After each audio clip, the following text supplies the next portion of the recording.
Friday. Happy Friday. Welcome in. We got work to do. So I got some updates for you today. We're going to talk a little bit about what's going on with our neighbors who are totally flooded right here as a result of Hurricane Helene here in Fletcher, North Carolina. Give you some updates about them. But we got a lot of shipping to do. So this is going to be a working live too. So we have a whole bunch of coffee orders. We got some clothing orders going out the door. I'm going to share a whole bunch of gratitude for all of you who have contributed to our fundraiser. We have now raised 24,000. Let me get the exact number here. $24,276 for our neighbors who are flooded. If you're not sure about what I'm talking about, check out any of my short videos on whatever platform you're on. We are live here on YouTube. We're live here on Facebook, and in a minute here, I should be live on Instagram. What is going on Instagram? You can always rewatch these lives if you're busy right now doing work, doing things, doing stuff, wrangling the kids, whatever it might be. You can always rewatch these lives on Facebook or YouTube as well. As soon as this is over, you can watch the replay. What's up, Tej? Say hello down below in the chat. Hey, Sister Steph, how are you? I appreciate everybody who has contributed to our fundraiser, everybody who sent love prayers, kind messages, phone calls, text messages. All that stuff means a lot to me. And thanks everybody for tapping the like button on this video, commenting below, and on any video, by the way, any of the video updates that I'm doing about our recovery here in Fletcher, North Carolina. By you hitting the like button, by sharing that video with other people, by commenting on the video with something positive and heartwarming for our neighbors, all that stuff helps. That gets the video out to more people. The more people to watch it, the more money we can bring in from outside the region into the region that we desperately need to help these neighbors rebuild. And geez, just to get our economy up and going again. So thanks everyone for popping in here. What's up, Chemo? Yeah, it's a significant amount of money. You know, I didn't know what my goals for this fundraiser were. I just, when I went down to the neighborhood and was checking on the neighbors, I said, these folks are going to need a lot of money. 4 of the families don't have flood insurance. And everybody was totally flooded and has to replace everything in their homes. Not only like replacing the things and stuff that, they've cut out drywall, they've ripped out all their flooring, their kitchens are tore out, their appliances are out in the front yard in the trash because they're filled with mud. All their homes right now at this point are basically sheds. These are folks who are displaced from their homes. Their homes are unlivable. They're living with family. They're living in hotels. They're living in cars, friends' basements, that sort of thing. So these folks are, we don't like to throw this word around because it sounds nasty and bad, but these folks are homeless right now. They're displaced from their home, and every penny helps to get them going. So I didn't know what my goals were for this fundraiser when I started. I just said, we need money to help these 10 families. And there was a point in time where I was like, early on, I was like, maybe we can raise I bet you we can raise $10,000 for these folks to help get them going. And then as we move forward with the fundraiser, the generosity poured in, and I realized that $10 was cool. $10,000 would be cool, but I realized the needs were going to be in the hundreds of thousands of dollars. So I said, we really need to push on this fundraiser. So that's what I'm continuing to do. Continuing to do the best I can to knock down some financial obstacles for these folks. They have all sorts of obstacles as they rebuild their homes, but I'm trying to work on the financial ones and the coffee ones. Another fun update for you. I announced yesterday on the website, if you go to chris@peak.com, that's where you can find the 3 donation links. You can also go to my coffee website, which is linked there, or up above or down below. Go to the coffee link. There is a new way that you can donate and help my neighbors. You can donate coffee. So you can purchase coffee right through our business, and we will walk down coffee to our neighbors, bags of delicious, delicious coffee. So y'all donated since last night when I went live. Was that last night or was that 2 nights ago? I can't remember now. Anyway, 13 bags of coffee have been donated by y'all to my neighbors. Little things like that go a long, long way, like little bits of normalcy. Being able to enjoy just a delightful cup of coffee is huge in this. I have some other things up my sleeves too about some fundraiser stuff. So if you continue to donate coffee, I assure you that those bags of coffee are going to go towards some pretty cool stuff that I have up my sleeve that I'm working on to further help the community and get people going. There's a coffee shortage in the community right now. There's a lot of issues. What's up, Trisha? How are you? I'm not live on Instagram. I can't. It's not working. I don't know why. Let me try fixing it. I don't know why it's not working. Let me just try one thing. Maybe we'll get it to work. Bear with me right here. Hope everybody's having a good day. We're going to get into doing some work. We got a lot of coffee to ship out. Thanks to all of y'all Of course, anybody who orders coffee during the live by clicking on the links or going to chris@peak.com, I'll give you a big shout out, big dose of gratitude for supporting our small business. I don't think it's going to work. I'm going to try one more thing to get Instagram up and going, so bear with me. How are things going in your neck of the woods? What's new? Let's see, live video. I think we can get this going. I'm optimistic. Copy. What's happening on this Friday? What are y'all up to? Let's see if this works. Come on, Instagram.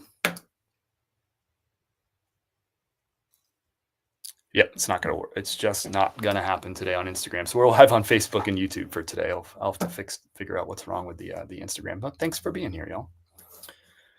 All right. I might say the name wrong. Nesha, I'm going to try though. Nesha Mia. Good to see you with old background. Thank you. It's good to see you in here, or at least a little small picture of your face down in the corner. Thanks for sharing some love in the chat. I appreciate that so much. And thanks everyone for like tapping the like button, sharing the live and all that stuff. That helps us get the word out, and that helps us bring more money into our neighbors. I think pretty soon I might be able to do some live streaming down from the neighborhood. Man, there's so much stuff I would do if like internet and cell phone service cooperated, but we're working on being able to be live down there in the neighborhood, so I can kind of give you a live look at what's happening down there. A couple updates from the neighborhood. Not a ton of progress in the last couple of days. One of the challenges is waiting for volunteers and waiting for labor, people who can help do some of this. Really, it's hard work. But yesterday, Mike did get a group of volunteers, Baptist on Mission. If anybody wants to come and volunteer and participate or donate to some folks who are doing some really good work in our region right now, Baptist on Mission. You can go to baptistonmission.org. That would be a place that you can team up with a group of volunteers. You can join up. You can sign up with a group of 4 or 5 or 6 of you, or 10 or 12, or you can sign up on your own and you'll join another group. When people are getting a lot of messages from people who want to come and volunteer, which means a ton, like people who just like, hey, what can I do? I'm gonna drive down from Kentucky, or I'm gonna drive up from Alabama, and I want to come help. And that's awesome.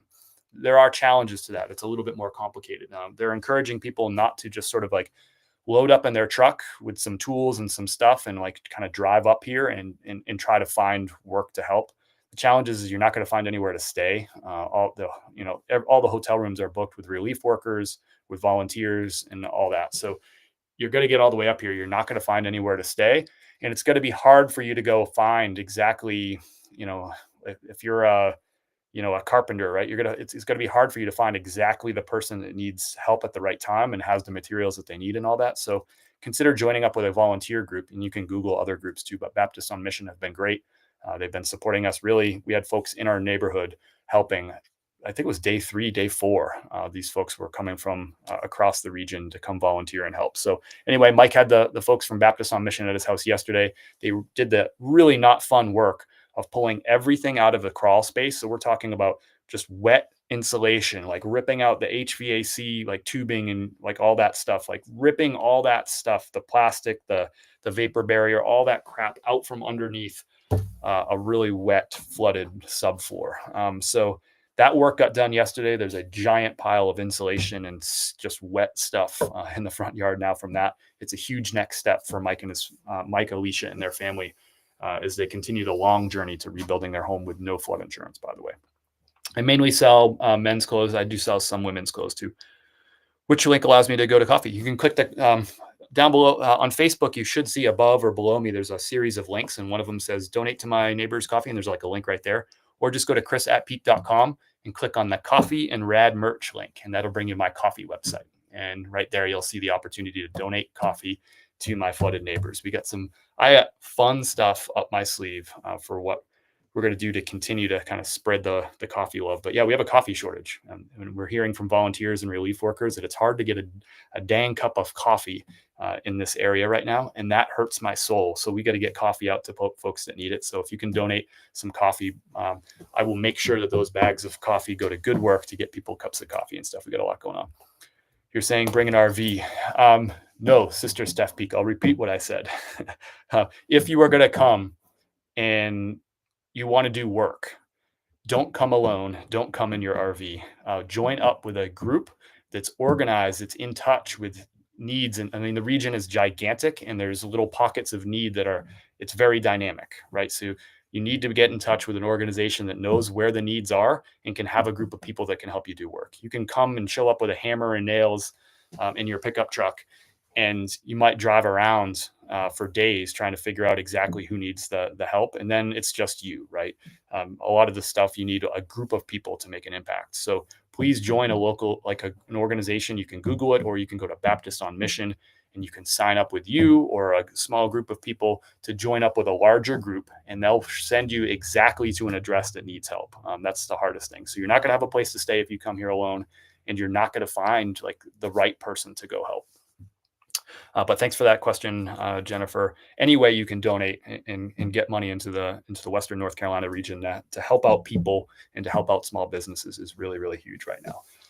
A lot of the business, we're trying to go out and like eat at restaurants as much as we possibly can to support those folks, because most restaurants were closed for at least a week. One of our favorite restaurants that we're going to try to get to tonight was closed for more than 2 weeks. They had two locations. It's a small local business. Post 25 is one of them, and East River Grill. East Village Grill. Those are their two restaurants, small local business. And both of their locations were closed for more than 2 weeks. Their people were out of work. It's just really challenging. There's still a gigantic water shortage. There's a boil water mandate rule suggestion, I guess, because there's just big time water issues that are still going to take weeks to repair. The latest I've had about Asheville schools. So the schools they're not in session. This is day 22. The storm came in 21 days ago on September the 27th, Friday. And now it's Friday, October the 18th. The kids in Asheville and Buncombe County, Asheville is in Buncombe County, they're not in school. They're not in school. They're looking at a potential date of October the 28th to go back to school, which would be a full month of kids being out of school. And the reason is they don't have water. You can't just send kids to school without water, because then the water is obviously, you need to drink water. You need to be able to flush toilets and stuff. You can't have like hundreds of kids in a school with no water for them to drink and no way to flush toilets and all that. But you also need water for the fire suppressant systems, right? Like you can't just have people in a place of assembly, a public place of assembly, hundreds of kids in a place that actually doesn't have like the sprinkler systems. Like you don't have water for the sprinkler system. So you can't put children in a dangerous sort of situation like that. So they're looking at a date. They haven't committed to it, but they're looking at a date of October the 28th to get the kids back in school. But that's going to take some pretty Herculean efforts and a lot of good luck to happen. They might not be back in school until after Halloween into November, which is wild. So the last day of school for these kids would have been like September the 26th, and they might not go back to school until sometime in November, which is wild. Best case scenario, we're looking at October 28th. Hey, Tina, how are you? Let's go ahead and start shipping out some coffee orders. And if you want to get in on this action, just go to chris@peak.com or click the links up above or down below. And thanks everyone for tapping the like button. Thanks everyone for commenting down below. All that stuff helps this video get out, sharing it with other people who should learn a little bit about what's going on in the area. I'm happy to answer questions you have. And just to be super clear, we're in Fletcher, North Carolina. We're about 20 minutes south of downtown Asheville. And we're in a really impacted neighborhood. Our house is fine, but 10 of our neighbors were 100% flooded. 4 of those 10 families have no flood insurance. So the need is great. We've raised $24,200 and some odd dollars for these folks. And now we have 13 bags of coffee that we've raised too. So if you want to get in on that action, all the links are at chris@peak.com. They're above, they're below, whatever platform you're on. If you want to rewatch this, it will be available as a replay on Facebook or YouTube. And if you are watching this on replay, if you could just write neighbors down below so that I know that you're watching this. So that would be our keyword for the day. Type neighbors if you're watching the replay. So thanks, y'all. Coffee, that's up. What's up to you? All right, let's get some shipping going. We got clothing to ship. We got coffee to ship. We got some thrifting as my cardio bags to ship too, but we'll get to all that. Let's get rolling. I'm just going to start rocking down this list. So first up, we got a Peak Taster Pack going out the door for Ellen. Thanks, Ellen. How are y'all doing? What's going on? What's the plans for the weekend? I like hearing about your like normal kind of life stuff going on out there. So don't feel bad just because we're in like a weird place that you feel like you can't just share what's going on in your world and what your plans are for the weekend. I actually want to hear about all that stuff. It is refreshing to have conversations about some normal life stuff. So, all right. Peak taster pack going out the door. So we got one of each: whole bean, light, medium, and dark roast. This is our light roast right here. This is the peak season. This is our seasonal light roast. So we're now onto the fall seasonal right here.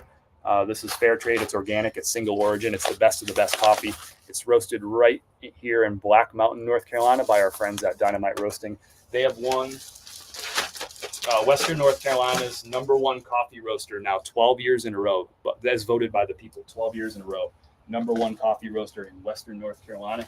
That's a big deal. Those are the partners that we trust to roast our coffee, and they do a heck of a good job. So that was our light roast.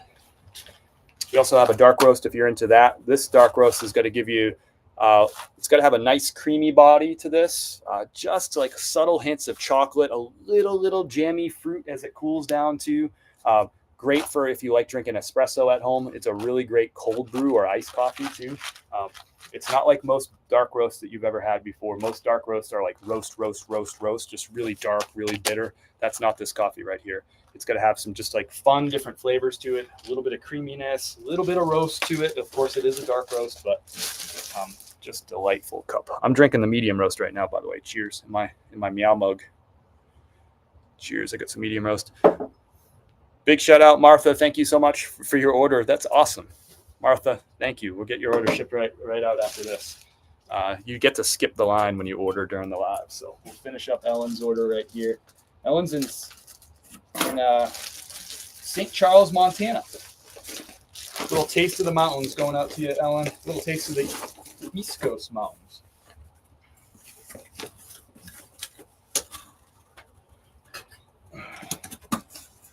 Listening while working. Glad to watch you live. Nice, Abby. What's going on?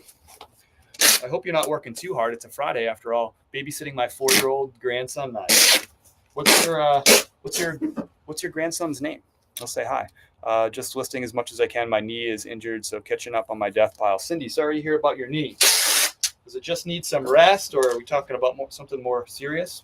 Glad that you're working on that death pile. If you're a new follower, you might be like, "What the heck is a death pile?" A lot of our followers have been following us for years on social media because we share our business. It's a business channel. So our primary business is reselling clothing and shoes online. So a death pile is items that you have acquired, purchased to sell online, but you haven't listed them available for sale. It sounds really bad, but it just means you got some work to do. The fun part is outsourcing the stuff and finding it. It's not so fun to list it, right? Taking photos, measuring stuff, describing it, and all that stuff. Thank you, Ellen. We're going to jump in and get Martha's order right now. Martha gets to jump the line. Let's get in here. Profit pile. Yeah, I like that. Recovering from surgery. Sorry to hear that, Cindy. What's the prognosis till you're going to be like, back playing backyard football and all that, Cindy? I know you do all that. Raylan is his name. Hello, Raylan. Hope you're having a good day over there. That's awesome. If you want me to give you a shout out to one of your grandkids or something, that's a lot of fun for me. All right. So what do we got here? We got a peak taster pack going out. We got ground. All our coffee, by the way, is available in whole bean ground or French press grind if you have a French press, and that's how you brew coffee at home. But if you have a grinder at home, get you some whole bean, and you can get the freshest possible coffee. I should mention all this coffee that we're shipping today and anything that you order right now was roasted yesterday, so it doesn't get any fresher than this, y'all. Fresh coffee is like having fresh vegetables out of the garden. It's just so much different than the other stuff. About football, about a month till you're playing some backyard football. I like it. Loading the dishwasher, then listing men's pants until school pickup time. Nice. I love it. School pickup time. We're going to get the kids in Henderson County where I live, they're back in school. They went back on Tuesday. But the Asheville, Buncombe County, where they have the big time water issues, those kids aren't going to be back in the school until maybe the 28th. But that's that's best case scenario, which is crazy. A full month out of school. Can you imagine having the little ones at home for a full month during a real crisis too, to have the little ones just crammed up in the house? Kind of wild. Got a handwritten thank you card here from Martha.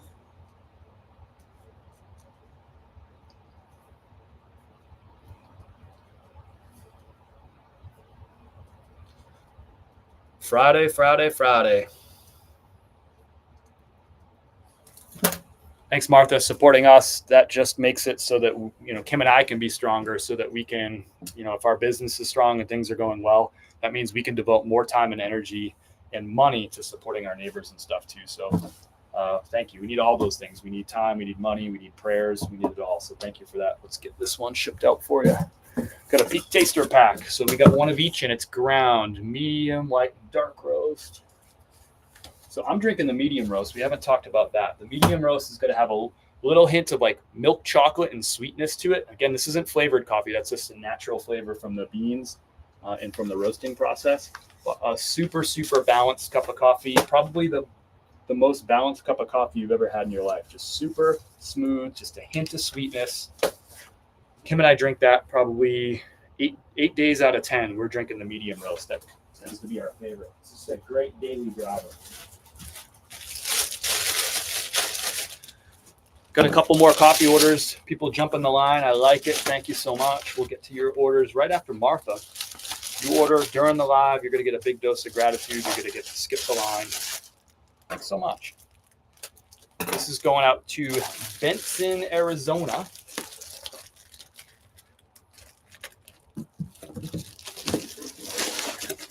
And this is my sister's family out there in Benson. They are Chris at Peak coffee drinkers. Appreciate the repeat business. That's really what we're looking for. We're sending you out coffee here. You're supporting us. I know a lot of you are buying our coffee just because you like you want to support us. You like what we're doing in the community. And what I'm doing, my dirty little trick, is to send you the best coffee that you probably ever had in your life. And then you're going to be hooked, and you're just going to want to keep drinking it and supporting us. So little taste of the mountains going out to Martha. I got Martha hooked. Please ship to Tej. Okay, is that you? Surfs Up. Thank you so much. I'll jump right in on that in a second. That's a really generous, really generous gesture right there. I got Tej's address somewhere. Surfs, what's up, brother? What's going on out in your neck of the woods? Think you just got back from a little vacation? Did I see that? A little Florida trip?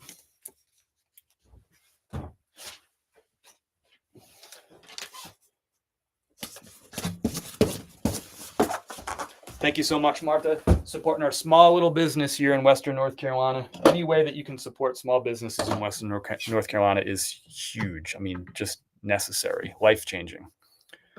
It's kind of fun to find items in the death pile that you forget you have. A little treasure hunt. I like that. Yeah, I agree 100% with that. Martha is my mother-in-law. I know, Sister Steph. I know. Thank y'all. My sister's family supporting me. That means so much. She lives across the street. I know that. I do like reminders, though. I do not have the best memory. My sister knows that. All right, let's get this next order. I think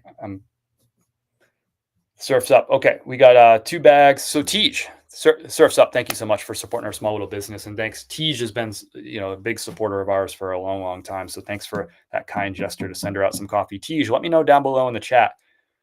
He bought you 2 bags of coffee. He put it in his light roast, but you can have whatever you want. You just let me know down below in the chat. And I got your address somewhere. So let me get that. Let me look up your address real quick.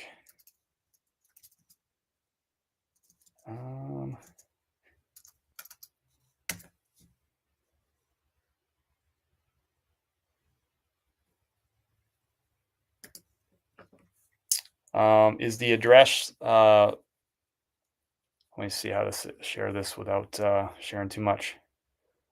318, is that the right address, Tej? And let me know which bags of coffee you want, and we'll get that out to you. Is that the right address? 318, that's the keyword. I don't want to say your whole address out loud. And let me know what you're looking for. I'll get you a box.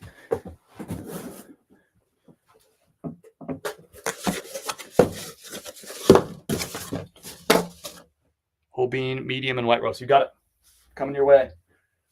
What a nice gesture, huh? There's a medium. And the light roast.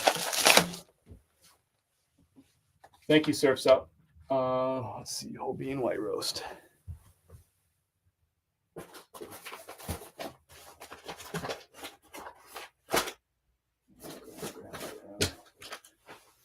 Oh, right here. Right in front of my face.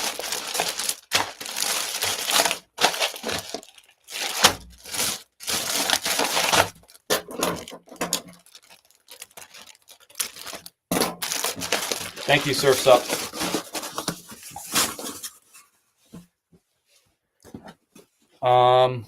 No, I don't have that one. Let me try a different one.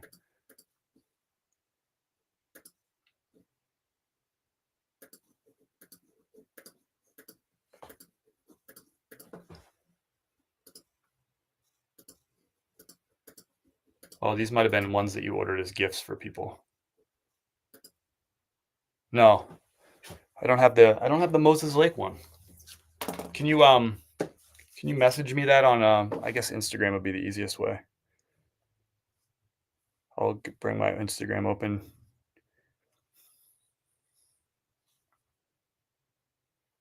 Yeah, just send me a message, Tej, over on Instagram, and I'll get that over to you. In the meantime, I'll get you a handwritten thank you note.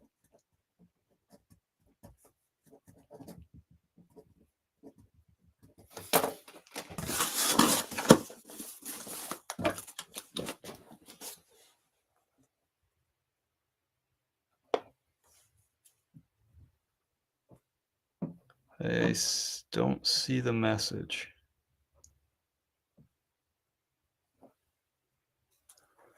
I don't see the message. Let me know when it goes through. I don't see it. Thank you, Surf's Up. Thank you, Tej. I'm going to put this aside. Maybe there's like a delay in getting the message through. I don't know how this technology works sometimes. We're going to move on to the next one, and I'll jump back into yours. So next up is Marsha. Marsha got, let's see, peak taster pack of, nope, we got 3 bags of light ground. Got it. Light roast going up. This is our fall seasonal light roast going out the door. So what's up for the weekend? What are the plans? You got anything fun going on? I want to hear about your fun stuff.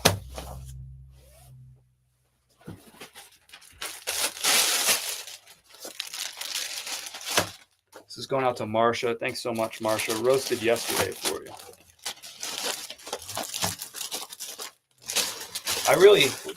I drink the light roast the least out of our 3 coffees. We're like medium most, we're dark second, and then light roast third. I will say I really like the fall light roast. I've been drinking it a little bit more than usual. It's got this little like caramel flavor to it, a little hint of cocoa too. I actually enjoy it a good bit.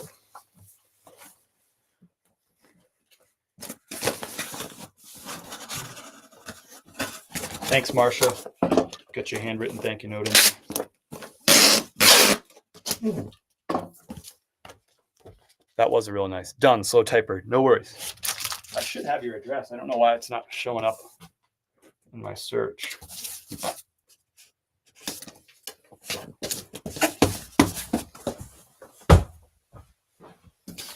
And remember, you can get yourself some coffee, or you can click the donation links to support my flooded neighbors. Just go to chris@peak.com. I got to repeat myself in these lives because people come in and out. I think you understand that, but that's why I'm doing it.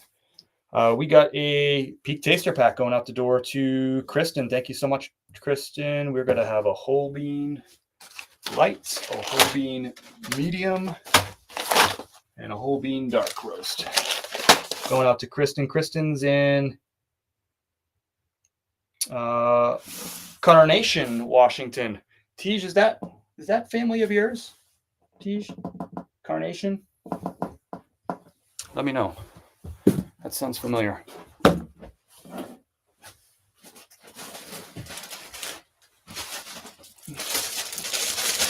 So this is going to be a working lodge. That's my daughter. Awesome. That's cool.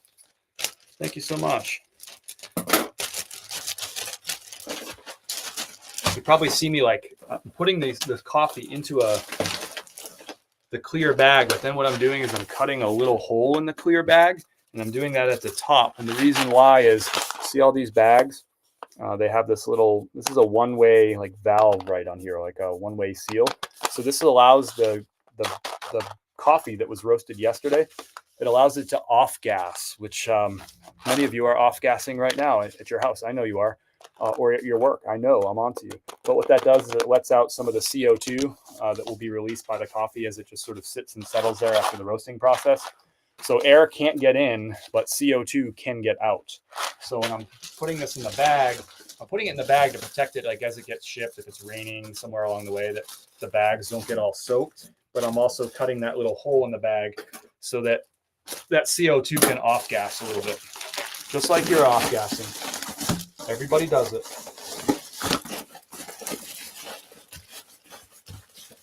Everybody does it. Thank you, Kristen. Really appreciate your business. Tija's family getting a taster pack. Freaking love that.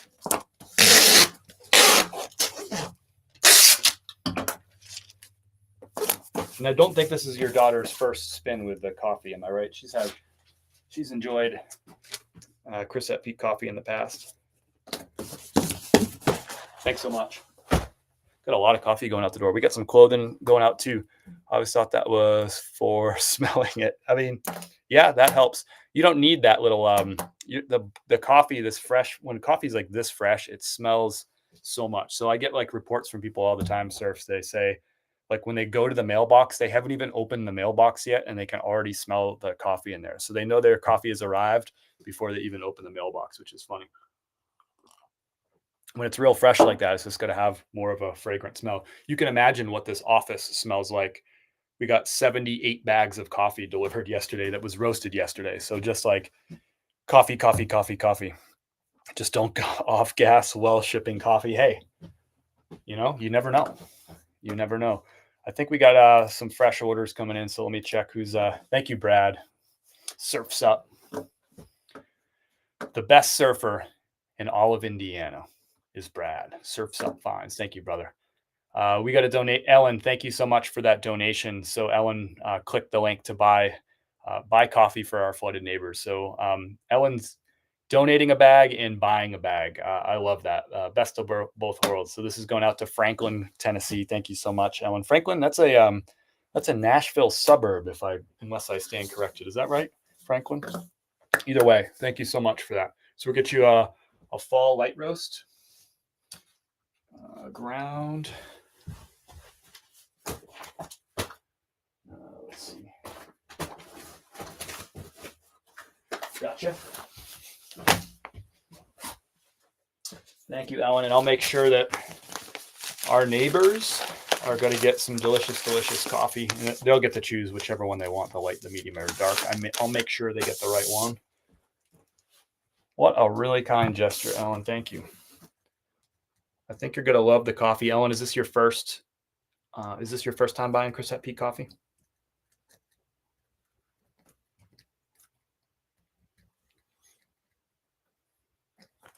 Surfs is the best Ralph Warner alive. Cindy, I take offense to that. He is pretty good, though.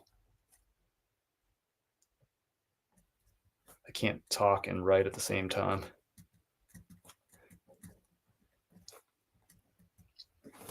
Thanks, Ellen. Kim and I really appreciate it. Sending love here from the mountains of Western North Carolina.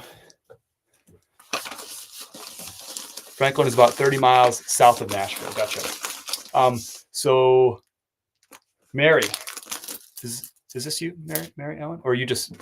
Oh, Mary Ellen. Okay, cool. That is you. Thank you so much. So, there's an elephant sanctuary. I think the town name is called Hohenwald, if my memory serves me right. Hohenwald, which is south of Nashville. Also, are you familiar with Hohenwald or the elephant sanctuary that's there? I've been there.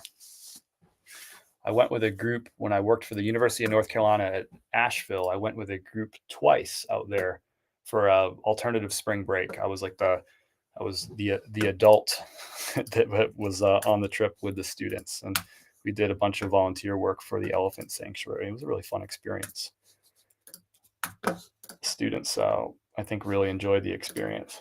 A lot of respect for that organization. Yeah, let me know if you're familiar with that.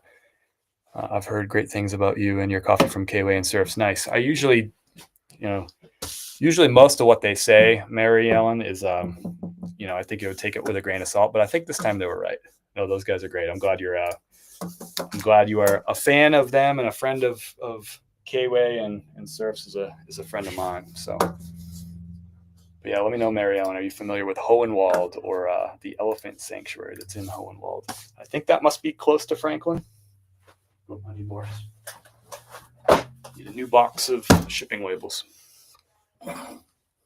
Surf is really entertaining when you buy great RL items off K-Way. When he is live thrifting, then you bank money from it. I love it. I love it all. Kayla and her roommate there really know their stuff. Really good people.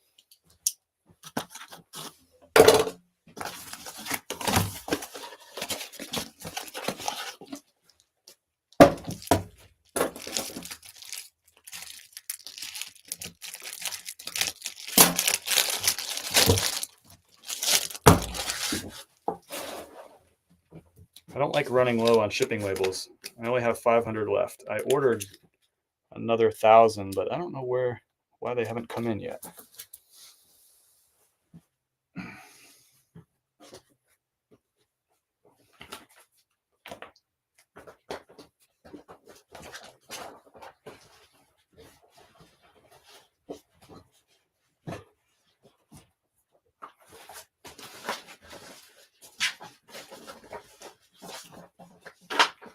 Happy Friday, everybody.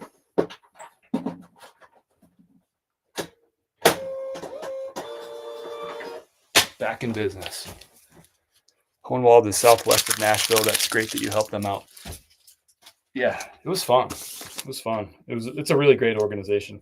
They take in these, it's a sanctuary, so they take in these elephants that most of them came from like pretty bad situations. They were part of like circuses and stuff where they were mistreated, and they get to spend their time on this giant, beautiful property there in Hohenwald. And they just get to live out their lives in comfort with good food and good friends, other elephant friends. It's a really cool place. Like good vibes at that place for sure. Beautiful, beautiful property. Very, very peaceful place. If I were an elephant, I'd want to hang out there for the rest of my life. All right, what do we got here?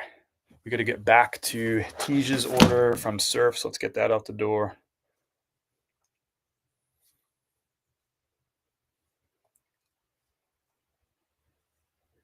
Copy.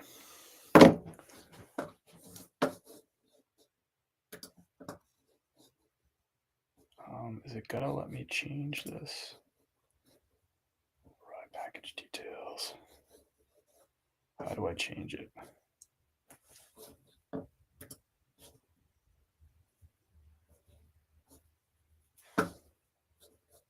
Is it gonna let me change it? I might just have to print a new shipping label for it. Yeah, that's what I'll have to do. I can do this, I swear.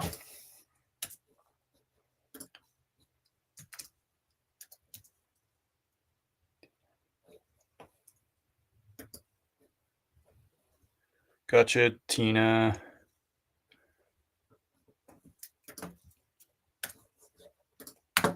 Happy Friday, everybody.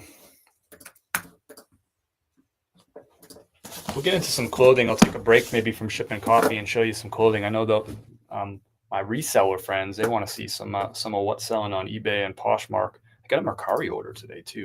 Mercari has been very, very quiet since the storm rolled through for whatever reason. For whatever reason. Is it safe to travel to Asheville from Rutherford, Tim? Is that where you're at? I hope you're well, Misty, if that's where you're at. Yeah, I would trying to think what would be the best way to go. Yeah, it's safe. You can, I don't know which way you would normally take. I wouldn't go through like that Chimney Rock. I wouldn't take 74A. But if you take, if you take 85, let's see, no, you'd be on, what road is that? Take the southern route that goes through Shelby, like that road that comes out to 26 and go 26 west. What is back to normal in your area? You are all doing great. Right back to shipping. I don't think anybody in the area would report that they are back to normal. I mean, there's some pieces of life that are back to normal. Kids in Henderson County went back to school on Tuesday, which means teachers went back to work on Monday. But yeah, there's kids in Buncombe County, which is Asheville, are not back in school. The earliest they might be back is October the 28th. So without kids in school, that gives you an idea of like how much things aren't really normal life. We just got our tree. Actually, this is good news. I forgot to share this. We got the tree taken off the roof of our house. Yeah, that tree was hanging out there for 21 days and finally got taken off yesterday by a tree company, which is awesome. So we no longer have a giant tree resting on the roof. We were kind of joking around. We're like, hey, we just have like a hippie Asheville backyard. There's like a down tree on our roof, and it just creates a nice like au natural backyard living space. But the tree got taken down, so that's good. And we had a bunch of debris from the tree that we cut off a lot of the top of the tree from the roof, but we couldn't get the main tree down. It was going to take like a serious, it was going to take a serious tree company to do that. But so we had all this brush in the front yard that I was going to burn this weekend if it wasn't windy, but they took all the brush off too. So at least our house looks fairly normal. We got a dent in the roof, but aside from that, that's pretty normal. So we're taking steps back to normalcy, but it's not normal. Some restaurants are still closed. And there's a lot of businesses that will be closed forever as a result of this storm. I just learned last night that one of our favorite breweries, our second favorite brewery actually in the Asheville area, got wiped off the face of the earth by the Swananoa River. And it doesn't sound like that they'll be able to reopen just because they will never get enough insurance money to rebuild. And the brewery was only open for, I think they opened in 2021. So they've only been around for 3 years. And if you know anything about like the restaurant business or, brewery business, you have a lot of upfront infrastructure costs, overhead costs, and you're really not making profit until, years down the road. So for them to lose their entire operation, I mean, it is just wiped off the face of the earth. The name of the brewery is called New Origin Brewing. And it's just wiped. It's gone. So everything's gone. All the equipment, the entire building is gone. It's wrecked. So it sounds like that they probably will never reopen. According to the owner, there's just no way to get enough insurance money. You have to go back through the investor process and just totally rebuild from scratch. It would just take an incredible amount of capital. So, and that's just one example. There's a brewery next to it. It's a really excellent brewery too. It's just not our second favorite. It's called Kusiskeme. And I might be saying the name of it wrong. I always pronounce it wrong. It's a strange name, but great small business that's only a few years old in Asheville. And again, the building is 100% wiped off the face of the earth, and unlikely that they'll ever be able to reopen the brewery. Just really like sad for people who put so much work, time, and energy into making a business like that happen, and to just have it taken away in one day is just kind of crazy. So there's a real lot of stories like that too. So I just learned about those two yesterday. There's just so much like destruction like that. It's like hard to know, like it's hard to be up in the know about every place that's been like just totally ruined and stuff. There's just so much of it. So it's like every day, it's like we learn about a few other places that are just never going to be places again, for lack of better terms. So yeah, it's really difficult stuff. But we got an order here from Patty. This order means a lot to me. So Patty's got we're going out to Neptune Beach, Florida. Patty got 2 bags of coffee for herself, but also donated a bag to my neighbors too. That's awesome. I really love that. So thank you, Patty. We'll get you packed up right now. We got a medium and a light roast going out. Both of them. Awesome. Thanks so much for supporting our neighbors. This is just such a big deal to come in on. These types of orders just really, I can't even say how much it means to come in on.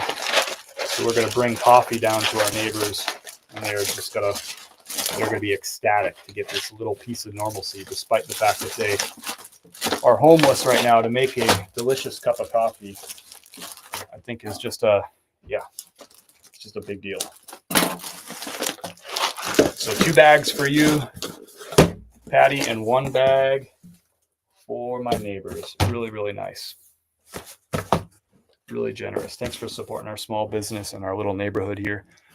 What about your favorite wing restaurant? You know, so I haven't decided which one's our ultimate favorite, but the one that's currently in first place right now, I haven't checked on that one yet, actually.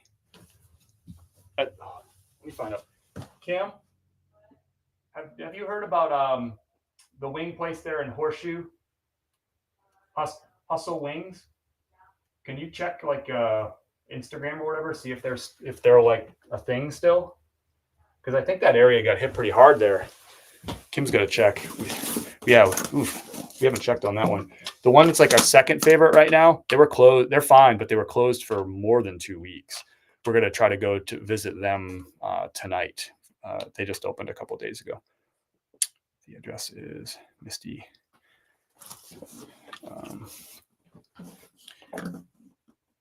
Yes, we can get gas and groceries, Cindy. Gas and groceries were a thing. Let's see, Sunday after the storm. So that would have been day 3. We drove basically to Charlotte, to Belmont, which is just outside of Charlotte, a 2-hour drive. So that was the first place that we got to driving east that had no lines at the grocery store and no lines at the gas station. So that's where we stopped and we got like a dinner at a restaurant out there. That was Sunday. So we couldn't really get gas or groceries locally. Some of the grocery stores were open. They had really limited stuff. They were cash only, and there was lines across the whole parking lot. Same with gas stations. People were waiting in line like 3-4 hours just to get gas. So people were like going out in the middle of the night at like 3 a.m. So they only had to wait like a half hour, an hour instead. So that kind of resolved itself about Tuesday or Wednesday. So that would be like day 5, maybe like day 5, day 6 after the storm is when we started getting more grocery stores open. The lines were kind of going away. The gas lines were like going away at that point. And we started getting internet so that it could accept like credit cards and stuff at like gas stations. And there was a little while there, it was really touch and go because everywhere, the places that were open had lines and were cash only. And the ATMs were all down. Like there was nowhere to get cash. So it was a pretty tricky situation there for a little while because you can't use your credit card. If you didn't happen to have cash on you, you were in a pretty tight spot. Yeah, cash was just like a really challenging thing for a little while there. Anyway, Patty, we'll get this out to you. It was there was like some post-apocalyptic sort of stuff for a few days there because you couldn't get anything and we had no internet and you couldn't really call anybody. So it was hard to get information about where was open or where you could get gas or where was taking credit cards or where there was an ATM machine because you couldn't get internet. You couldn't get calls through to people. You couldn't get texts through. So we were just relying. Our information was coming by neighbors who were driving by. We were giving we were serving free cups of coffee off the front porch. So our neighbors that were coming by were sharing us information. Like if they're like, hey, we just came back from Spartanburg and we were able to get groceries. We drove an hour each way and hey, we learned that there's a ATM open at Wells Fargo on Hendersonville Road. I'm like, no way, there's an ATM. That's awesome. That's huge. We need that. We need to go get money out to put some money in our neighbors' hands. So it was like stuff like that, like people literally driving by and sharing their like what they learned when they were out. In the first couple of days, it was like, hey, were you able to get out of the neighborhood? Like, was there any roads that were open? And the first couple of days was no. So then when somebody found a way out, they're like, yeah, you go here and you go left and you go right and you go over here and it's one lane, but you can get through. And it's like, holy crap, we can get to the main road now. And it was stuff like that. I mean, it's really, really crazy experience. Like we just couldn't get out of our little area that has, there's like no stores or anything. It's just like residential stuff. So that was kind of crazy, but I have a lot of stories like that to get out that I don't know that I'll ever see the light of day, frankly. In the meantime, we got an order for Pamela. Thanks, Pamela. This is not your first order. Pamela's in Illinois, and we got 2 bags of ground medium roast going out to Pamela. Yeah, I do remember the first time that somebody came by. I don't even know who this neighbor is, but they came by. They would stop by every day and just kind of give us some insight on what they learned. And I remember when he came back that first time, I think it was like day 3, and he was like, hey, I found a way out of the neighborhood and gave us directions. I'm like, that's kind of a wild existence at that point in time. A strange experience I've never had. But the address is Misty. The address is 119 Hendersonville Road. What were we? Did I ask for an address? What is that? Let me look up what that is.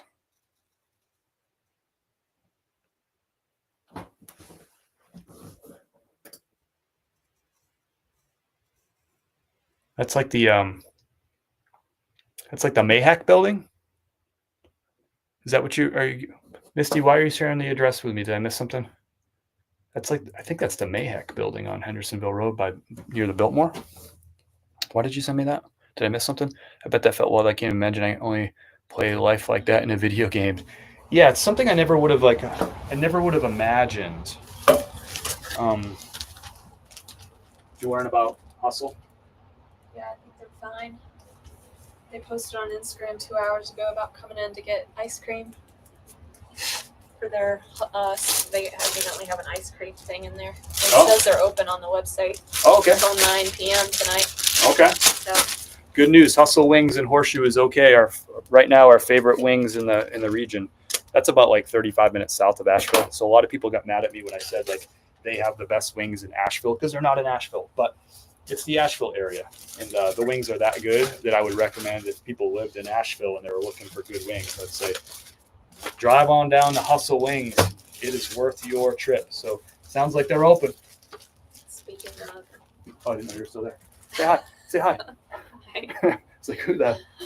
Speaking of, how about I'm gonna be like shutting it down a little before 7. Okay. So we head out and get some dinner and support a local place. Yeah. Okay. Yeah. That sounds good. All right. Okay. Say hi. I did say hi. Say thank you. Thank you guys. Look at all this coffee that people bought. Buying all the We now have 14 bags that Wow. we can give away to the neighbors too. The folks donated. They went to Oh, chriseptic.com nice. and went to the link and bought the coffee that says buy coffee for our flooded neighbors. So we have 14 of those bags Oh, now. nice. Isn't that crazy? How Thanks. nice are people? Yeah, thanks guys. How do we deserve friends like this? What do we do to deserve this? That's amazing.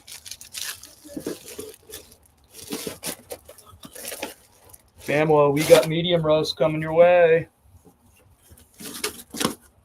I think it's a pretty good deal too, right? You're supporting us and you're supporting our community by putting money into our small business. And I'm sending you probably the best coffee you've ever had. I think it's a pretty good deal. I think it's a pretty good deal. And it's my little scheme to get you hooked on this coffee because you're going to have it and you're going to say, you're going to get it in your mailbox. You're going to walk up to your mailbox. You're going to smell the coffee before you even get there. And you're going to say, man, I got to order some more of this coffee. So I'm getting you hooked.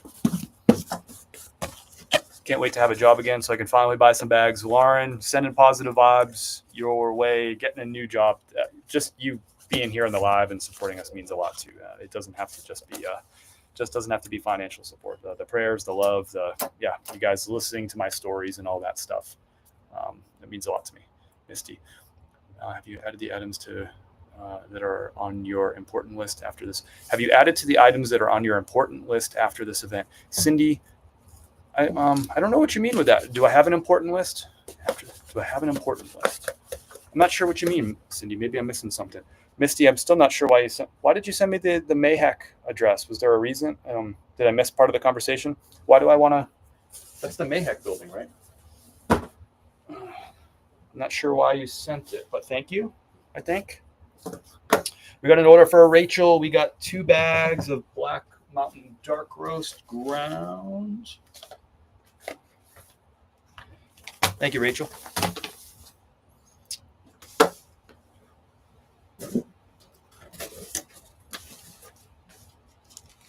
Let's do some, I said I would do some clothes after. Let's do clothes after this one. Let's do some clothes. Get some cool stuff going out the door. Kind of a slower clothing day. I haven't been listing, so there's that.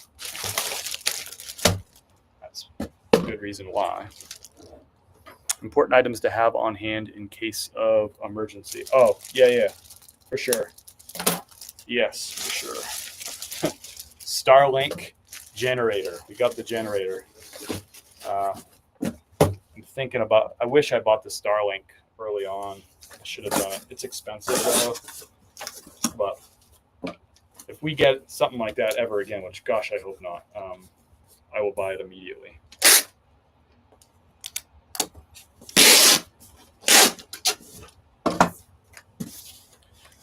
Like a generator. So yeah, I'm going to get like a power. Yeah, I'm going to get some of that stuff too. Definitely one of those things that like I can charge everything on. That would be like really huge. I'm going to get another water thing as well. Like another big like 3-gallon water tank thingamajiggy. We had one just because we used that for car camping and stuff. But I'm going to get probably 2 more of those to have like a little collapsible one. We do have the generator now. Bought that on day 12 of that no power. So yeah, we had plenty of batteries, but definitely like charging stuff, power bank kind of stuff for sure. All right, let's do, I got a Mercari order here. Y'all want to see shirts. I know you do. So I'm going to give you what you want. Vineyard Vines right here. This is a lightweight flannel. This sold for a best offer on Mercari for $19. And remember, there's no seller fees on Mercari. So I paid $5 for this at a thrift store. Excellent used condition. And I listed it for $24 and took an offer of $19. So my profit on this, because there's no fees and the buyer pays for shipping, my profit is $14 on that shirt. Nice little lightweight flannel. Perfect for the fall right there.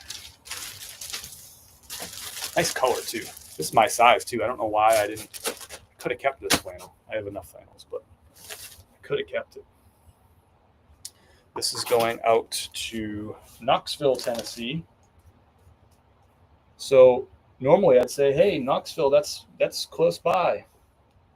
But right now, Route 40 is not going to be open, they're saying, for at least another year. Did I make a thank you card for this? I don't think I did.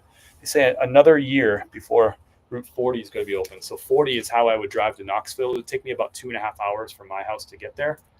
2 hours, 20 minutes, something like that. Now it will probably take me, I don't even know. I don't even know how I would get there.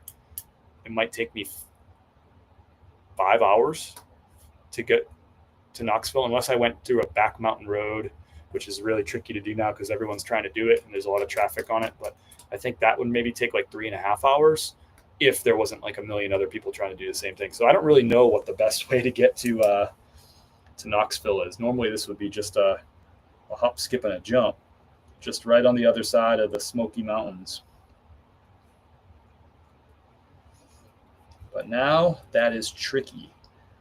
I do a lot of sourcing in an area called Seaverville, or you might have heard of Pigeon Forge, and I will not be doing any sourcing there for the foreseeable future. That was a really good area for me to go shopping for the business, and that will be at least for a year. I probably won't be out there even a single time, which is a bummer, but I will just make it work. I'll find other sources and it will be okay.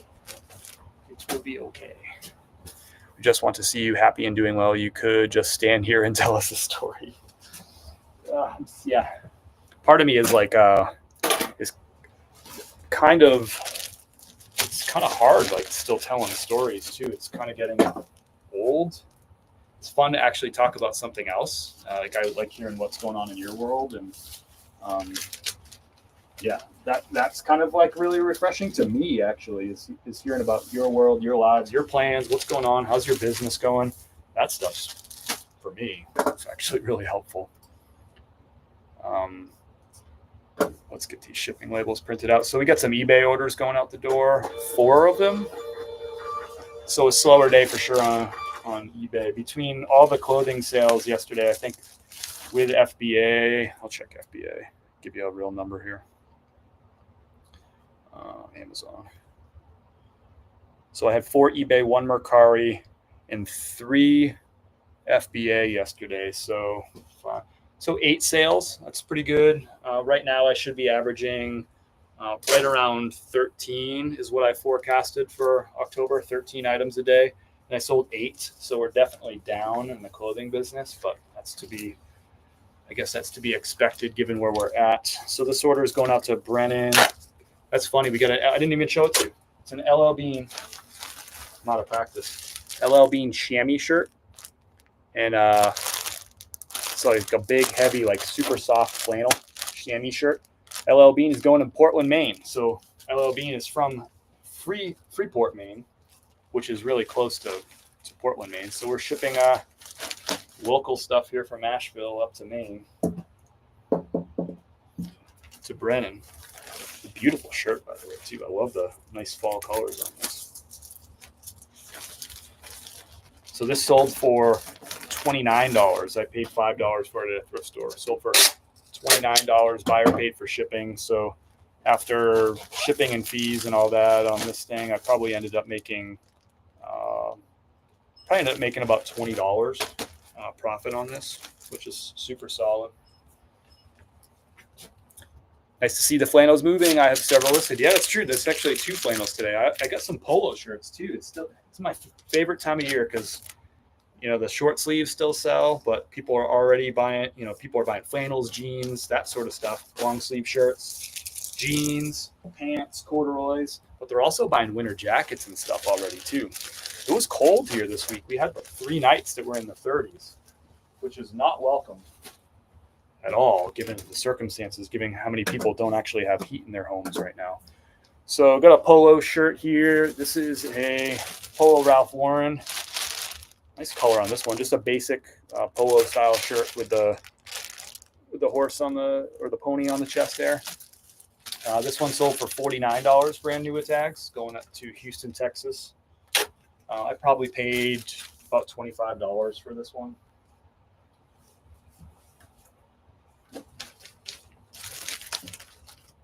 So my profit on this is probably, I don't know, 25, about 20, probably like $18 in that range. So remember, it's still warm in Houston, Texas. People are still buying short sleeve shirts. Best time of year. The only thing that, some of the true summer stuff doesn't sell really right now. Like swim trunks are a tough sell right now, like tank tops, flip flops, those things get more difficult. But a short sleeve shirt, people wear those pretty year round, especially in the South.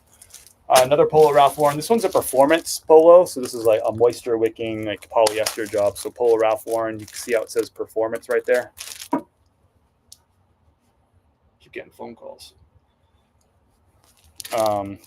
So yeah, this one sold also for $49.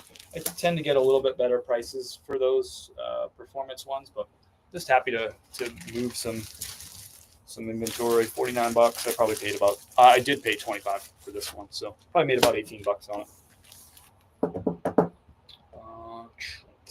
The beautiful thing about that shirt right there and the one before that is I have multiple units of each one of these, so I think I have like 4 of the same exact shirt. So it's one listing, 1 round of photos, 1 round of measurements. I changed the quantity to 4 and they sell and I make, $18 a unit on it. So good dollars per hour, so to speak, which is what I like.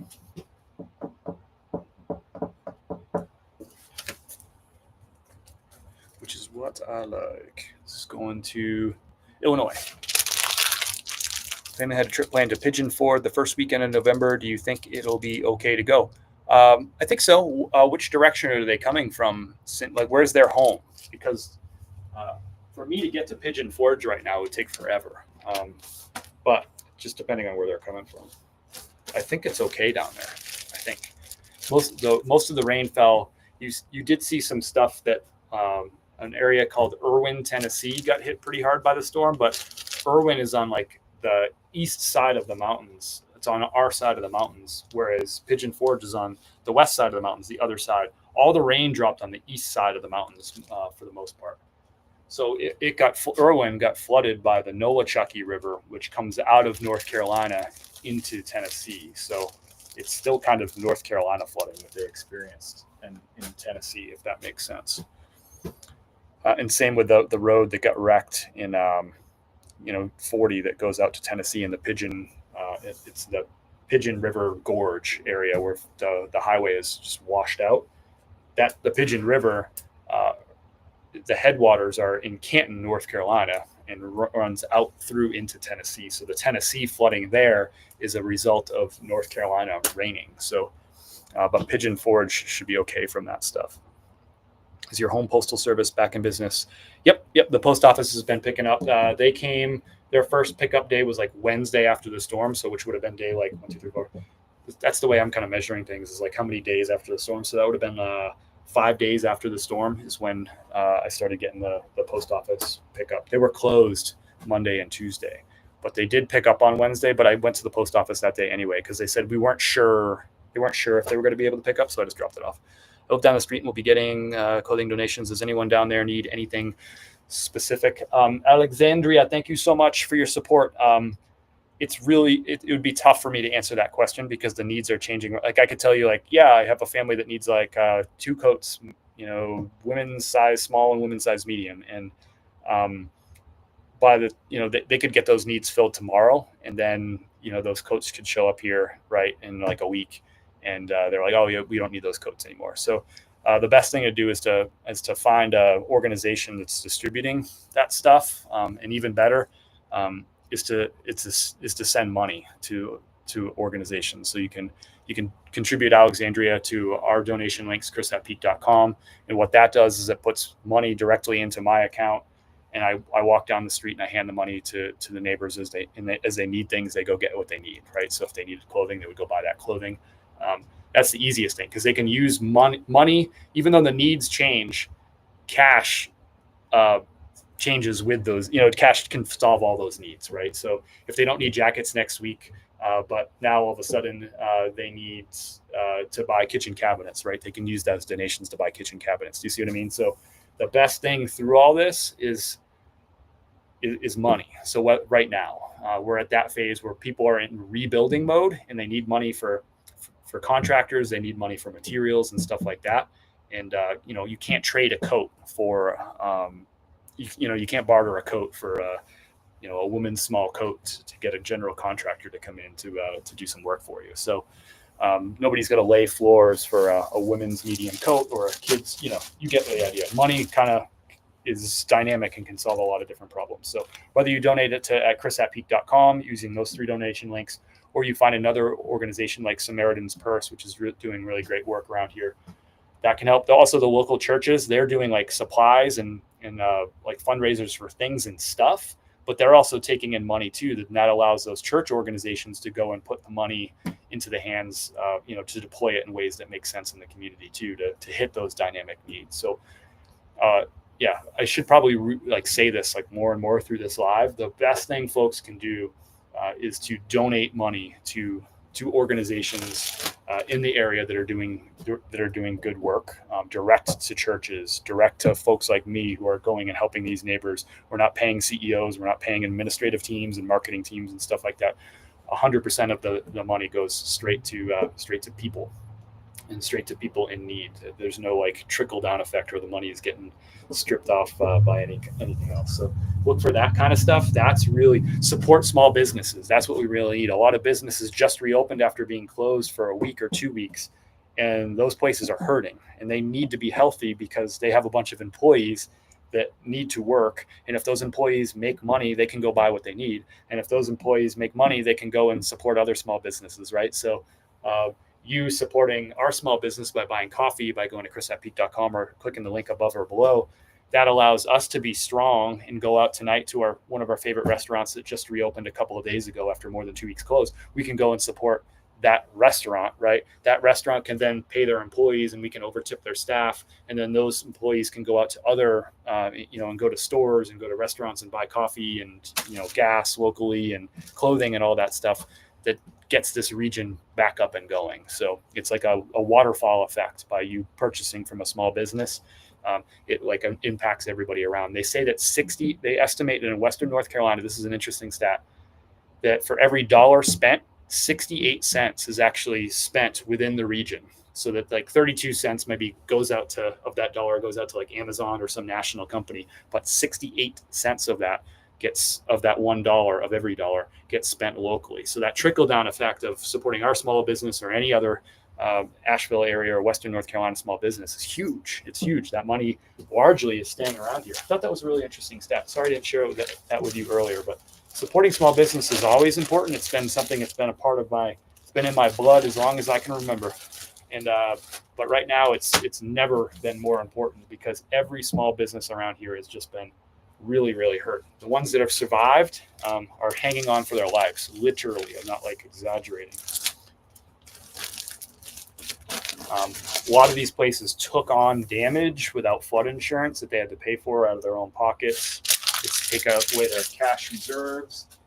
Restaurants lost tons and tons. Like when I say tons, I mean literal tons, like like metric tons of food that went bad because they didn't have power for more than a week, and all this stuff went bad in refrigerators and stuff. They lost tons and tons of money through things like that.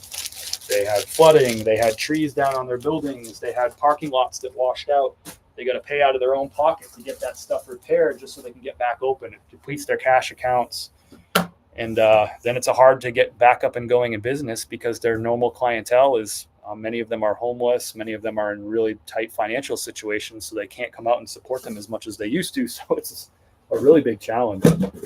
So believe me when I say, like, you support our small business, we're not hoarding money in a bank account. We are going out and we are pushing that money back out into the community because we know it's going to take a really long time to get this stuff up and going. That's our clothing sales for the day. The last one was a Polo Ralph Lauren. Another one, I didn't show it to you, but men's size 1XB, which is extra big. That's going international through the eBay's international shipping program. So I'm shipping that to Illinois, and then eBay's going to ship that internationally to my customer, Norman. I don't know what country Norman is in, but it's going to Norman. And that was a $59 sale. I paid $25 for that shirt. So probably made about $27, $28 on that sale. That's our reselling stuff for today. Now we have a whole bunch of coffee orders. 1, 2, 3, 4, 5, 6, 7, 8, 9, 10, 11, 12, 13. I think I have 11 or 12 more coffee orders. If you want to get in on the coffee action, support our small business, go to chris@peak.com. There is a link above or a link down below, whatever platform you're on. And yeah, you can support us. The donation links are also at chris@peak.com, so you can support our neighbors through a really difficult time when they are literally homeless. I'm going to go ahead and check. I want to thank folks who have donated while we're here live. So we're just going to go check here. Okay.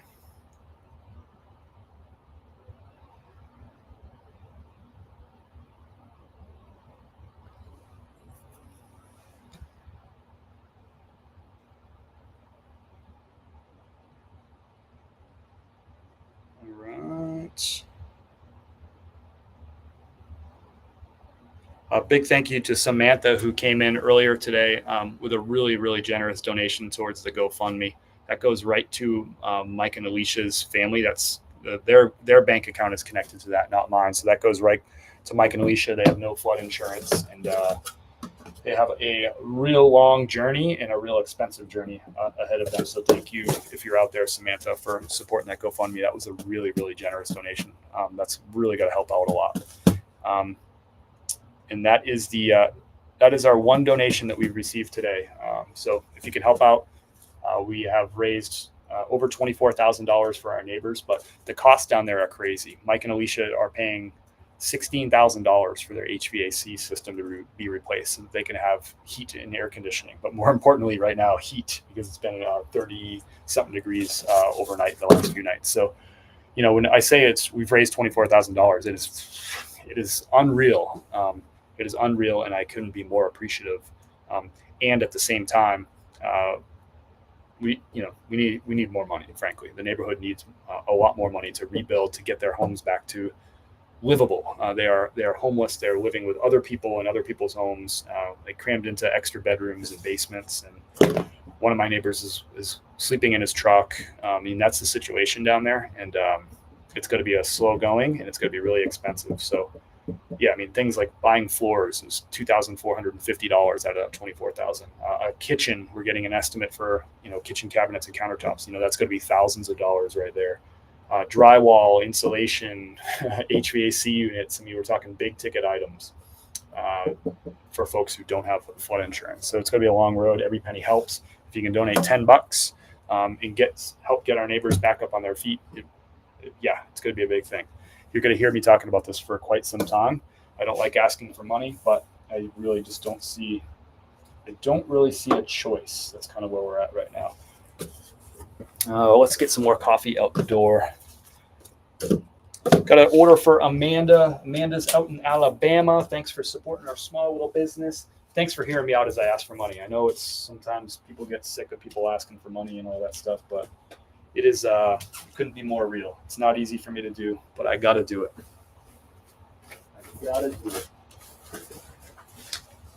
Got a peak season, our fall seasonal light roast going out the door to Amanda. Amanda, you're going to get a little taste of caramel, a little taste of cocoa in there.